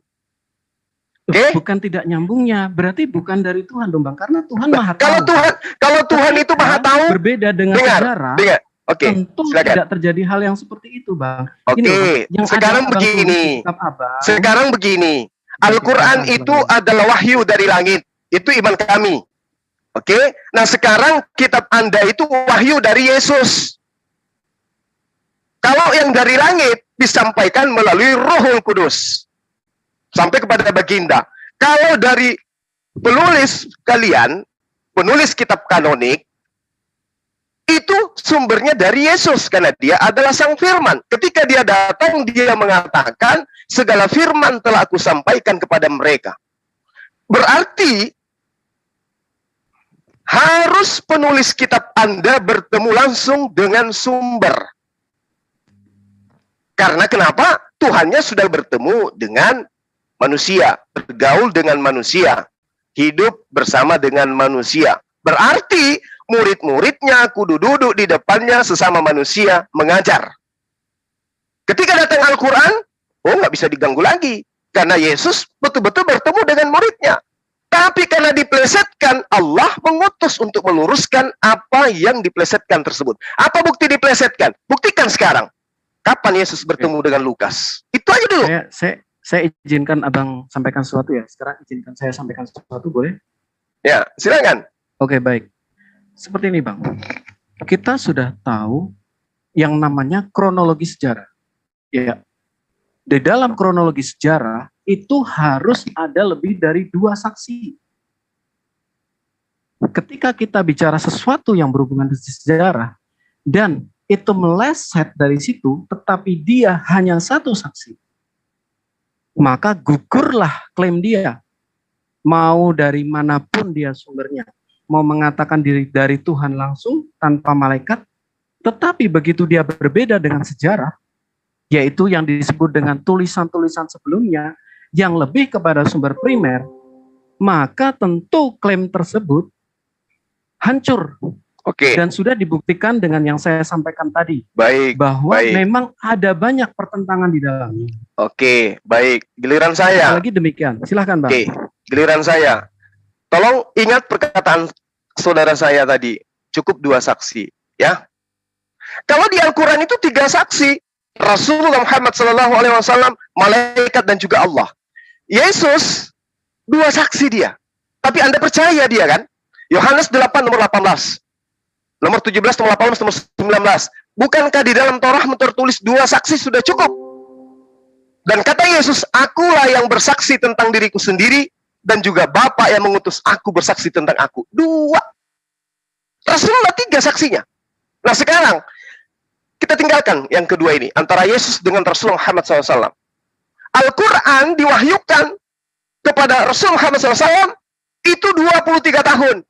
Dan disaksikan oleh banyak orang sampai sejazirah Arab percaya kepada beliau. Setiap ada wahyu datang, tanda-tanda yang diterima oleh baginda disampaikan kepada sahabat, sehingga sahabat mempersaksikan semua itu. Mereka rela, ikhlas, menuliskan dan menghafalkan. Karena mereka lihat, nyata di depan mereka, Rasulullah Muhammad SAW menerima wahyu. Sekarang, sahabatnya itu bergejibun. Saya cuma minta 1. Saksi Lukas bertemu dengan Yesus. Tunjukkan, siapa namanya? Oke, baik Bang. Sebentar Bang. Kami sudah menunjukkan dari tadi bahwa sumber yang dipakai Lukas itu menurut Hippolytus dia berasal karena dia adalah murid Hippolytus itu Irenaeus 2000 tahun, 200 tahun setelahnya. Iya Bang. Yang saya minta pernyataan orang-orang di sekeliling Yesus. Misalnya Nikodemus, Yusuf Arimatea, Maryam, Filipus yang membahas tentang Lukas pernah bertemu dengan Yesus. Ada enggak? Oke, apakah saya memotong pernyataan Abang tadi? Ya udah, silakan. Oke, silakan. Terima kasih Bang. Minta maaf. Abang tadi mengatakan bahwa 3 saksi itu adalah malaikat, Allah, dan Nabi. Ya kan Bang? Dan itu baru muncul setelah 600 tahun setelah Yesus. Kita lihat, perbandingkan.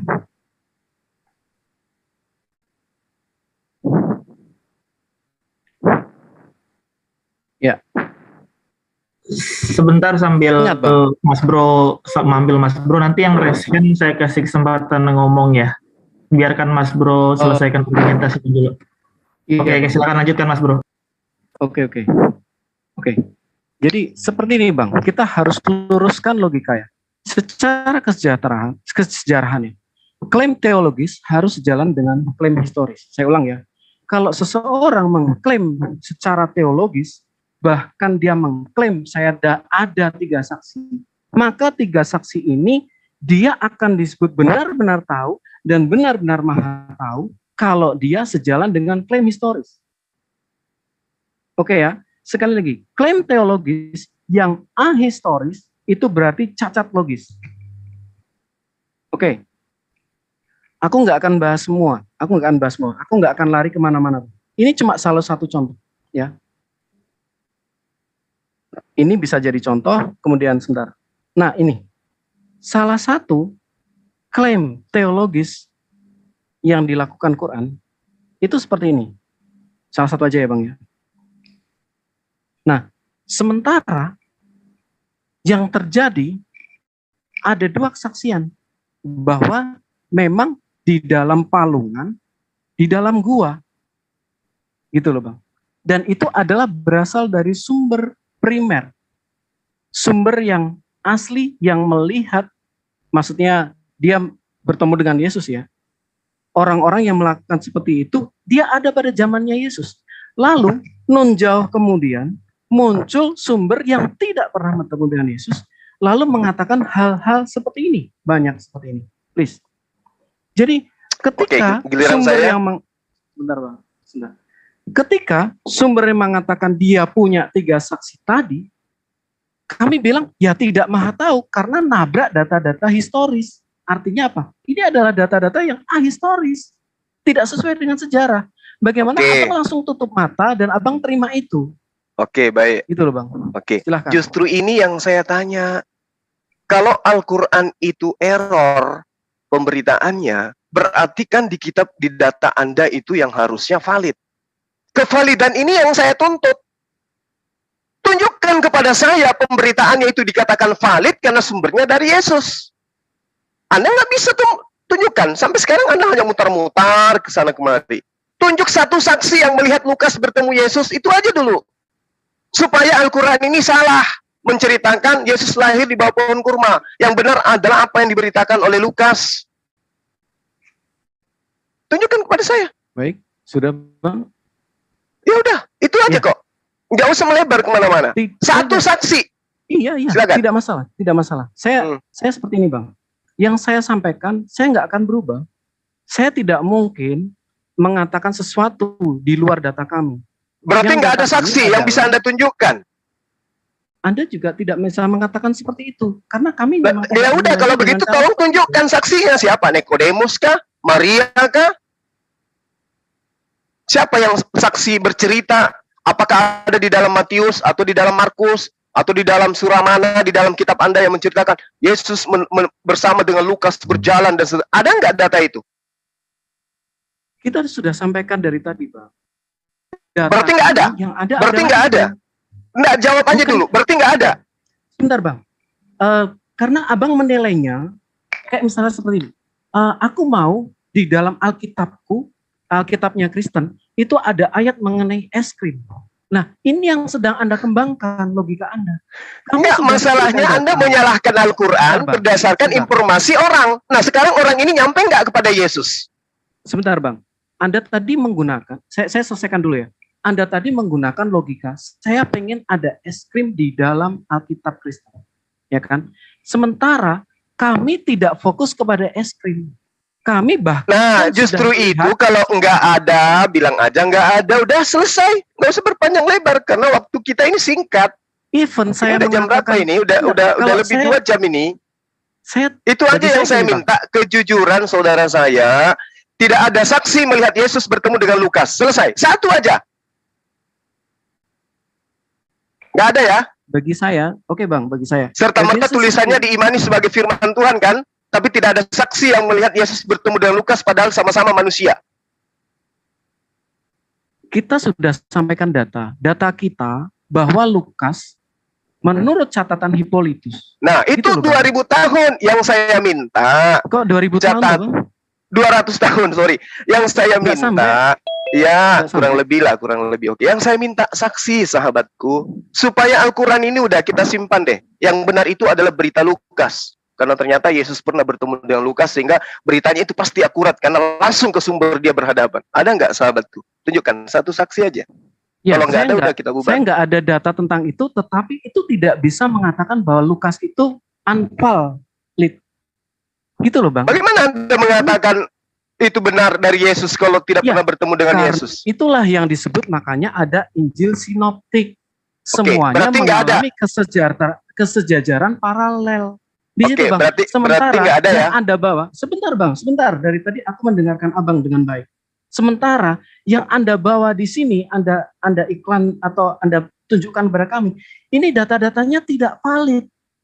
Yang dibawa Lukas, data-datanya valid, dikonfirmasi oleh para penginjil lain. Dan ini Ya. sesuai dengan data Saya- apa? Hukum. Saya- Sebentar Bang, izinkan Ya, saya. Saya nggak potong Anda. silakan. Itu sesuai dengan hukum dui ganda saksi. Apa yang disampaikan Lukas itu sesuai dengan para data orang-orang yang lain yang Nah, adalah sekarang begini. Oke, 1 menit, 30 detik dari Silakan. saya. Sekarang gini, Bang. Ya, silakan. Ketika ada suatu pemberitaan di mana ada persekongkolan untuk menipu ya data, apakah orang-orang yang kemudian bersekongkol untuk memperlihatkan satu kebohongan ini akan kompak bersaksi tentang saksi palsu atau tidak? Menurut Anda gimana? Oke. Persekongkolan menipu itu luar biasa pertanyaan Anda. Ya, Itu kita akan boleh saya sampaikan Bang? Abang tadi? boleh, silakan. Baik, terima kasih. Anda kan mengatakan Ketika- banyak yang mengiyakan tentang Lukas, tapi Anda tidak bisa membuktikan Lukas pernah bertemu Yesus. Baik. Sebentar Bukankah ya. kita tahu bahwa kebohongan itu akan melahirkan banyak saksi-saksi supaya dianggap benar. Kalau kebenaran, tidak perlu saksi, tetap kebenaran. Misalnya, Anda membunuh tapi tidak ada yang melihat. Apakah kemudian pembunuhan yang Anda lakukan itu tidak terjadi karena ada saksi? Pasti tidak, bukan? Nah sekarang, kalau tidak membunuh, tapi banyak orang yang mengatakan, saya bersaksi, saya melihat. Tapi ternyata tidak membunuh, apakah kemudian banyak saksi ini membenarkan bahwa dia membunuh padahal tidak membunuh? Itu dulu yang Anda kaji lebih dalam. Nah sekarang ketika Anda mengatakan kebenaran firman Boleh. Tuhan ada di dalam kitab Anda, Saya udah dengarkan sementara Abang ya Yesus tadi. tidak pernah bertemu dengan Yesus. Apa? Dengan Lukas. Gimana tuh ceritanya? Sebentar, saya selesaikan argumen Abang tadi ya. Abang tadi mengatakan seperti ini. Bahwa ada persekongkolan menipu, bisa terjadi persekongkolan menipu. Oke. Bagaimana mungkin orang yang hidupnya bebas dari sunat moral, ya, bebas dari hukum moral, mereka terbukti bukan perampok, bukan mereka tidak ada permasalahan dengan menjaga hawa nafsu, mereka juga menjaga diri mereka orang yang terpelajar. Lukas adalah seorang dokter. Kemudian dia tidak, melakukan tindakan-tindakan amoral yang seperti itu ya, yang lain. Aku nggak tunjukkan, aku nggak mau melebar kemana-mana. Bagaimana tuduhan itu bisa dikatakan bersekongkol menipu, sementara mereka secara moral bersih. Kemudian mereka juga dikonfirmasi oleh teman-teman yang lain. Matius, Markus, Lukas, Yohanes. Matius, Markus, Lukas. Itu benar-benar, misalnya gini, di surga dan di dalam kitab Abang, itu dikatakan, oh nanti akan ada kawin mengawin. Nah, mana yang sesuai dengan hukum dui ganda saksi, dan mana yang tidak sesuai dengan dui ganda saksi. Bahkan Yesus mengatakan, siapa yang sampai mengatakan di surga nanti kawin mengawin ada, itu sesat. Nah, Lukas ngomong seperti itu dikonfirmasi oleh Matius, dikonfirmasi oleh Markus, dan itu memenuhi hukum dui ganda saksi. Nah, ketika muncul kemudian beliau yang jauh dari sumber primo mengatakan dapat wahyu dari Tuhan dan menganulir itu semua. Nah, bagaimana ini bicara kekekalan loh Bang? Kekekalan tuh harus ada garansi bahwa keterangan yang Anda terima itu tidak berdiri sendiri. Ada dukungan alat bukti. Istilahnya gini, ada suatu kejadian, ya. Dalam kejadian tersebut, dia melakukan yang disebut pencurian. Nah, kita pasti akan lihat data-data dari pertama, CCTV-nya ngomong apa? Kemudian tukang parkir ngomong apa? Kemudian di jalanan seperti apa? Kita pasti akan mengkonfirmasi ketiga sumber. Tidak ada konfirmasi dari non jauh di sana 600 tahun kemudian. Maka kita perlu selidiki. Oh, ternyata Matius muridnya. Kemudian Lukas juga muridnya. Kemudian Markus, Yohanes juga muridnya. Kita sudah buktikan data-data kita. Nah, perkara abang lebih percaya 600 tahun, bagi kami nggak mungkin. Apalagi perbedaan moral. Silakan Bang Juma. Oke. Sekarang gini.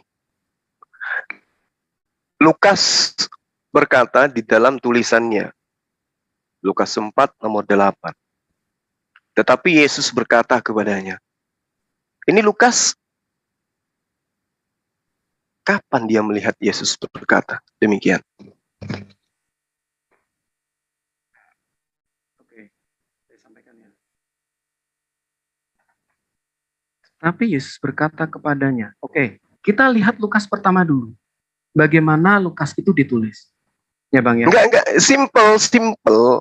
Ada tertulis katanya, engkau harus menyembah Tuhan Allahmu. Kata siapa? Kata Yesus. Menurut siapa? Menurut Lukas. Lukas mendengarkan atau mendapatkan informasi dari orang lain.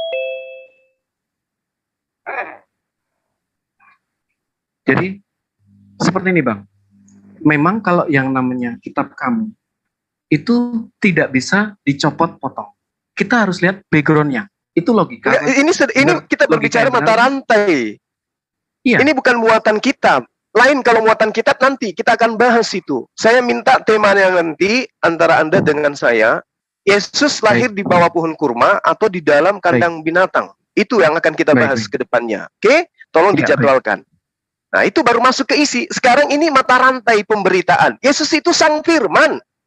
Menurut kalian sang firman yang menciptakan segala sesuatu ini sudah nusul ke bumi. Di situ dia memanggil Filipus, menyebut Yusuf Arimatea, menyebut Thomas, menyebut murid-murid yang lain. Loh, kok ini muncul Lukas yang Anda jadikan sebagai kitab suci? Ketika dia mengatakan, tetapi Yesus berkata kepada mereka, pertanyaan saya, di mana Lukas melihat itu? Lukas 23 nomor 34, Yesus berkata, ya Bapa ampunilah mereka. Di mana Lukas mendapatkan informasi ini? Baik. Sudah Bang? Oke, silakan. Oke, baik. Habis ini saya potong sebentar ya. Ini silakan Mas Bro jawab. Habis itu saya potong, saya kasih yang raise hand. Oke? Silakan Mas Bro. Sebentar Bang Bobi. Saya sedikit lagi Bang. Saya sudah dipanggil terus ini. Kita janjian 1 jam 30 menit kan tadi. Ini udah lewat kali nih. Oh, oke. Iya. Sorry Iya, Bang Bobi. nanti kita jadwalkan waktu yang lebih panjang. Lagi, mungkin nanti kita bisa ada yang Betul. Maaf ya nih. Karena sahabat kita ini kayaknya juga lagi di kantor kan? Oke, silakan Mas Bro. Iya, diselesaikan. Iya. Ya, oke ya Bang. Pertama, saya nggak bisa potong kompas Bang. Adek. Saya, halo. Iya, silakan. Oh, sorry. Oke, saya selesaikan. Silakan. Pertama, ketika memahami Alkitab kami, tentu tidak bisa potong kompas. Yang pertama itu, kita harus melihat yang disebut dengan background-nya. Bahkan kami dalam perjanjian baru, yang kami pelajari itu bukan hanya siapa-siapa di situ, tapi juga secara politiknya seperti apa, kondisinya seperti apa. Itu kita pelajari background-nya terlebih dahulu. Kenapa? Karena memang mereka adalah orang yang tinggal di situ. Kesaksian orang yang tinggal di situ jauh lebih kuat daripada orang yang belum jauh di sana. Itu sudah hukum. Nah, kemudian dikatakan apa? Dalam Lukas 1, Theophilus yang mulia, banyak orang telah berusaha menyusun suatu berita tentang peristiwa-peristiwa yang telah terjadi di antara kita. Seperti yang disampaikan kepada kita oleh mereka yang dari semula adalah saksi mata dan pelayan firman. Jadi dari sini jelas bahwa Lukas juga mendapat informasi dari murid-murid Yesus. Sudah, jawaban saya demikian. Silakan Bang. Kayaknya di-mute ya. Tolong dong. Oke. Ya, silakan Bang. Oke, baik. Silakan Bang coba. Oke, saya rasa kita sudahi saja. Yang pada poin intinya saya hargai argumen sahabat saya. Baik, Kita Bang. intinya kembali kepada iman kita masing-masing. Iya. Itu Kita saya memperjuangkan setuju sekali, Bang. argumentasi. Ayo, Ya. Cuma kapan kau dengan aku? Nanti dijadwalkan aja, Saudara Iya. Erben. Apa yang kau Tapi sampaikan tadi Bang itu, Juma- kau itu terlalu tidak cerdas. Sebentar, Mas Eben, sebentar. Ya, nggak apa-apa. Atau Erben bisa jawab. Saksi Lukas Yesus bertemu siapa, Erben? Satu aja nama. Nggak usah, Bang. Nggak usah seperti itu. Oke, saya Belajar jawab lagi ya. Erben ya. Oke. Ya, Yes. silakan. Bang Erwin. Jangan dulu. Tunggu, Tolong, nak. supaya Sabar. debat ini kita Oke, bermartabat. silakan bro, silakan. 10 detik Erben sebut nama Erben. Jangan Siapa? seperti itu, Bang Juma. Jangan seperti itu. Silakan nanti Bang Juma bisa jawabnya dengan Belajar lagi ya, Saudara Erben. Oke, kawan. Maaf kalau itu Bang Juma Anda sudah framing. Janganlah kita ini. Enggak, memang harus belajar Nggak karena apa-apa, kita berbicara nanti. mengenai saksi. Ya, Oke, mata Bang rantai Erben, mohon penyampaian jangan- itu harus jangan akurat. dijawab, Bang. Mohon Pak, jangan dijawab. Oke, Kita stop. tunjukkan moral. Erben itu teman lama saya, ya. Stop. Iya, Jadi stop. biasanya itu kami, ya. Ya, stop. Oke. Ya, ditutup aja, kawan. Iya, Boleh silakan. kita ambil Oke, kesimpulan? diskusi ini Bro, memang Boleh ya saya diskusi ambil ini kesimpulan? apa? Boleh ngambil kesimpulan? Oh, oke, silakan. Ya, Singkat ya. Sekarang poin ngambil kesimpulan ya. Maaf Bang Juma, saya Ya, persilakan Bang silakan. duluan ya. Ini Boleh. kesimpulan jangan membuat premis baru ya, Bro. Enggak, sahabat. Oke, Enggak. Tenang Iya, aja, oke, enggak buat santai, ya. Mas Bro. Ya, oke. Baik. Silakan. Oke, terima kasih. Baik. Bro Bobby. Bismillahirrahmanirrahim. Sahabat-sahabat Kristen yang saya kasihi yang ada di Zoom ini. Pertama saya minta maaf kalau ada kalimat atau kata yang menyinggung perasaan sahabat-sahabat. Yang pada intinya adalah diskusi kita ini dibangun tentu karena rasa persaudaraan. Al-Quran menerangkan ya sebagaimana ayat yang saudara kita bawa tadi, surah An-Nisa ayat 82. Apalah yatadabbarun al-Quran walau kana min indi ghairillah lawajadu fihi ikhtilafan katsira. Maka tidakkah mereka menghayati, mendalami, mentadaburi, mengkaji Sorry Bang Al-Quran? Bobby, sekitar berapa menit? Supaya Sekiranya saya pendek aja, Bang. Pendek aja kok, pendek. Iya, Soalnya dari iya. tadi kita udah nggak main timer. Iya, Jadi saya pendek aja. kalau saya nilai kepanjangan akan saya potong gitu aja. Oke, silakan. Oke, sekiranya Al-Quran itu bukan dari Allah, pastinya mereka menemukan banyak hal yang bertentangan di dalamnya. Hari ini saya menghargai sahabat saya menunjukkan apa yang dimaksud dalam surah An-Nisa ayat 82. Ya, biarlah netizen yang menilai terkait apa yang kita kaji pada siang hari ini.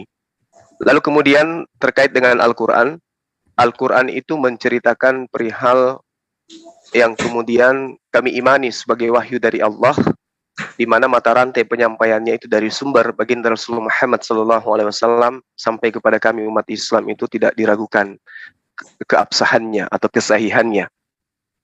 Kalau kemudian teman-teman Kristen di dalam mengkaji terhadap Al-Quran, mendapatkan kemudian kesimpulan bahwa Al-Quran itu bukan kalamullah, ya itu dimaklumi karena keterbatasan daripada pemahaman terhadap Al-Quran itu sendiri. Begitu juga sebaliknya, ketika saya menemukan sesuatu yang janggal menurut saya terhadap Bible, kitab suci sahabat-sahabat Kristen, itu karena saya juga tidak menemukan adanya mata rantai yang sama terhadap pemberitaan-pemberitaan yang sangat luar biasa tentang Yesus, tentang Tuhan, tentang hari kiamat, tentang apapun itu kepada sumbernya, yaitu Yesus alaihi salam. Ya, saya kira begitu sahabat-sahabat. Akhir dari closing saya. Sekali lagi saya minta maaf dan juga terima kasih atas kesempatan yang diberikan kepada saya. Silakan. Baik, luar Silakan biasa, Mas Bang Bro, Juma. langsung. Ya. Oke. Tuhan, aku nggak bisa apa-apa. Aku percaya apa yang kami sampaikan ini berguna untuk sahabat-sahabatku kaum muslim. Baik, yang di dalam keimanan kami dan mestinya dalam logika kami ya, tentu dibutuhkan dua saksi, minimal dua saksi. Jadi apa yang dialami Yesus itu tentu dicatat oleh orang-orang sekelilingnya. Nah, dari orang-orang tersebutlah kita yang kita umpamakan ya sebagai ada satu kejadian, maka ada wartawan-wartawan yang meliput misalnya dari mana surat kabar Kompas dan lain sebagainya. Kenapa kita tidak percaya dengan wartawan dari negara lain, misalnya seperti itu, dan dari beda tahun? Kenapa? Karena yang sudah dicatatkan oleh para wartawan yang di sekeliling Yesus, itulah yang disebut bukti histori. Nah, ketika kita bertemu dengan bukti-bukti lain yang ternyata bertabrakan dengan bukti histori, kita wajib bertanya dan boleh kita meragukan. Itu yang pertama.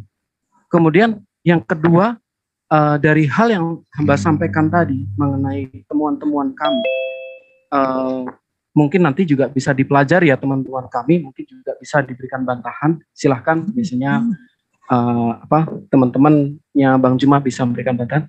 Nah, yang saya sampaikan tadi adalah kontra dengan janji di dalam surat tadi yang mengatakan kalau bukan berasal dari Tuhan maka kamu akan menemukan banyak perbedaan di dalamnya. Nah, saya baru tunjukkan sedikit bukti dan itu memang merupakan bukti-bukti yang memang ada perbedaan. Ya, terserah teman kami menganggap itu tidak perbedaan, saya hormati, saya hargai. Tetapi saya hanya berkata kepada diri saya sendiri dan kepada kawan-kawan saya, logis nggak kalau itu disebut tidak berbeda? Mungkin kurang lebih seperti itu. Mohon maaf kawan-kawan Muslim kalau saya ada kesalahan, dan mohon maaf kawan-kawan Kristen kalau saya juga ada kesalahan. Terima kasih Bang Juma, diskusinya luar biasa. Dan ya, sama-sama Bang. Teman-teman. Terima kasih. Sama-sama. Besok kita jadwalkan lagi Bang. Saya nanti besok hari Ahad saya belum bisa. Ya. Senin. Ya, nggak apa-apa. Nanti ya. maksud saya biar kapan kita jadwalkan. Gitu ya Bang ya. Terima kasih. Oke, baik. Teman-teman semuanya. Baik. Mari semua teman-teman. Oke teman-teman, terutama saudara Erben ya, saya tunggu jadwalnya kapan kita mau berdialog tentang materi apapun yang Anda kuasai. Boleh di sini, boleh di tempat saya, ya. Oke, dan juga kepada teman-teman yang ada di room ini, saya terima kasih banyak. Saya sudah dikasih ruang begitu istimewa ya. Tidak ada kacau di sesi dialog tadi. Terima kasih. Saya pamit ya teman-teman. Mohon maaf dan terima kasih. Yuk, assalamualaikum warahmatullahi wabarakatuh. Iya Bang Juma, nanti kalau kita ajak diskusi lagi bersedia ya Bang. Siap. Oke, karena kita keterbatasan waktu juga kan. Ya, oke. Iya. Oke Bang Juma, silakan. Oke. Selamat atas pekerjaannya. Oke. Aku sedikit bicara ya. Jadi sebenarnya ini aja kita buktikan ya. Jadi Lukas itu di live komen suara saya kedengaran? Assalamualaikum.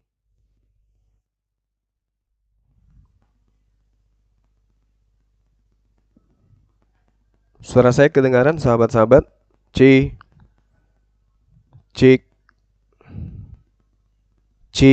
Baik. Jadi sahabat yang dimuliakan oleh Allah, ya kita melihat tadi di sesi closing daripada argumentasi yang dibangun oleh teman-teman kita Kristen, dia katakan bahwa wartawan-wartawan yang menuliskan tentang kejadian yang terjadi di antara Yesus. Jadi kita simpulkan bahwa kitab mereka itu adalah kitab wartawan. Kitab wartawan ya teman-teman, bukan kitab suci. Nah itu yang pertama. Kemudian ketika mereka membahas tentang varian Al-Quran, sedikit pun ketika Allah mengatakan afala yatadabbarunal Quran walau kana min 'indi ghairillah lawajadu fihi ikhtilafan katsira. Dia kira dia bisa menggugurkan Al-Quran. Jangankan menggugurkan, menggoyahkan satu huruf saja di dalam Al-Quran, tidak akan ada kekuatan yang bisa. Kenapa? Karena Allah yang menjaga Al-Quranul Karim. Berbanggalah kita sebagai seorang Muslim ya, yang apalagi teman-teman yang tadinya non-Muslim kemudian menjadi seorang mu'alaf. Sederhana sebenarnya dialog itu. Yang penting kita menguasai materi. Ketika dia memberikan tantangan membahas tentang varian-varian Al-Quran, nah itu di dalam Islam itu pelajaran ibtidaiyah. Ya, yang penting kita memahami bahwa sandaran pewahyuan Al-Quran dan penyampaian Al-Quran itu adalah kodifikasi Quran, di mana muatan disiplin ilmunya adalah sanad. Selesai. Terkait dengan isi, ya kita kan selalu ya sahabat, setiap hari kita kan siang malam mengkaji tentang isi Al-Quranul Karim. Dan kebenarannya itu tidak bisa siapapun untuk meruntuhkan itu. Sanadnya jelas, apalagi isinya. Nah itu ya. Lalu kemudian ketika kita balik bertanya, sederhana sekali pertanyaan itu. Kalau dia membawa data, dia mengatakan bahwa Qatada mengatakan seperti ini, ya Muhammad ibnu Ishaq mengatakan seperti ini, Ibnu Abu Hatim mengatakan telah menceritakan kepada kami, ayahku telah menceritakan kepada kami, Abu Naim telah menceritakan kami dari Israel, dari Abu Ishaq, dari Ubay ibnu Rabi'ah, dari Abdullah ibnu Mas'ud, dan seterusnya dan seterusnya. Kita tanya, itu pemberitaannya bersanad, tapi belum ditelaah secara kritikal sanad. Belum masuk sampai disiplin ilmu kritikal sanad. Nah sekarang ketika ditanya sederhana, siapa saksi yang melihat Yesus bertemu Lukas? Ya, ada yang menulis di live chat tadi itu mengatakan bahwa mencret tepung, mencret terigu katanya. Allahu Akbar. Ya lihatlah ya. Tapi ketika Al-Quran yang ditanyakan, jelas. Dia metode lisan. Iqra bismi rabbikal ladzi khalaqal insana min 'alaq. Iqra wa rabbukal akram alladzi 'allama bil qalami 'allamal insana ma lam ya'lam. Kalla innal insana la yatagha ar-ra'ahu istaghna inna ila rabbika ruj'a ara'aita alladhi yanha 'abdan idha shalla ara'aita in kana 'ala al-huda aw amara bit-taqwa ara'aita in kana 'ala al-huda, dan seterusnya dan seterusnya. Al-Quran ketika disampaikan Iqra, maka sahabat juga melantunkan Iqra. Dia, kitabnya, ketika Lukas mengatakan Tepolius yang mulia, penulis lainnya nggak ada yang menuliskan yang kayak begitu. Ya, jadi jelas ya sahabat-sahabat, bahwa apa yang mereka pertontonkan adalah satu kekurangan yang sangat-sangat dahsyat. Siapa yang melihat Lukas bertemu dengan Yesus, sang sumber? Tak ada yang mampu menunjukkan itu. Oleh karena itulah kemudian ya Allah, Masya Allah, Alhamdulillah kita hidup dalam naungan ajaran agama Islam ya Allah. Ya. Jadi cukuplah bagi kita ya para sahabat-sahabat menjadi saksi hari ini, bagaimana orang yang menghabiskan waktunya mencari celah di dalam Al-Quran ternyata ketimpuk oleh data yang sangat-sangat sederhana. Dari kitabnya dipertanyakan, hancur lebur. Ditanya siapa saksi, gak ada yang bisa nunjukkan. Kenapa kita bertanya saksi? Ya karena sebelum masuk ke varian-varian, kita harus mengetahui dulu ini sumbernya dari mana. Ngapain bahas varian Bible kalau sumbernya dulu nggak jelas? Kalau varian Bible itu kan banyak. Varian Bible mereka itu ada 400.000 varian Bible-nya. Tapi untuk apa kita ke sana kalau ternyata di dalam pengajaran mereka terhadap kitab mereka sumber-sumber penulisan aja udah error gitu loh. Ya. Ya, itu dia saudaraku, kita bersama-sama telah melihat serta menyaksikan bagaimana keberlangsungan serta keseruan suatu diskusi atau debat yang sangat menarik antara teman-teman para apologet Kristen menghadapi Ustadz Suma bersama dengan kawan-kawannya. Ya, kalau kita melihat bahwa apa yang disampaikan atau apa yang dinarasikan oleh Ustadz Suma, pasti semuanya itu akan bertolak belakang dengan iman Kristen itu sendiri. Karena apa? Ya karena memang pada dasarnya ketika Ustadz Suma berdebat atau berdiskusi, dia hanya modal comot-comot ayat Alkitab seperti itu, kemudian dia tafsirkan secara bebas sesuka hatinya, dan hal itulah yang dia gunakan untuk menyerang iman Kristen itu sendiri, ya, dan merasa diri paling benar dan paling baik dalam memahami iman Kristen. ketika teman-teman para apologet Kristen mematahkan setiap narasi atau argumentasinya dengan data-data yang bisa dipercayai, dia malah emosi, dia malah kepanasan, bahkan merasa diri paling benar dan paling baik dalam memahami tentang iman Kristen itu sendiri. Padahal pada dasarnya kalau kita mendengarkan setiap narasi, setiap argumentasi yang dibangun oleh Ustadz Suma, setiap pertanyaan-pertanyaan yang dia lontarkan, semuanya itu pasti jauh dari kebenaran itu sendiri, pasti tidak sesuai dengan iman Kristen itu sendiri, seperti itu ya. Tapi bersyukur ya teman-teman para apologet Kristen bisa melawan ya, bisa mematahkan setiap tuduhan-tuduhan liar dari seorang Ustadz Suma dengan menggunakan data-data bahkan fakta yang bisa dipercayai yang menguatkan setiap narasi bahkan argumentasi daripada teman-teman apologet Kristen. Dan kiranya melalui bantahan ini ya yang diluruskan oleh teman-teman para apologet Kristen, kita semua juga bisa diberkati dan kita juga bisa memiliki hati untuk bisa mempertanggungjawabkan iman kita kepada orang lain, kepada orang-orang yang selalu saja mempertanyakan tentang kekristenan itu sendiri ya.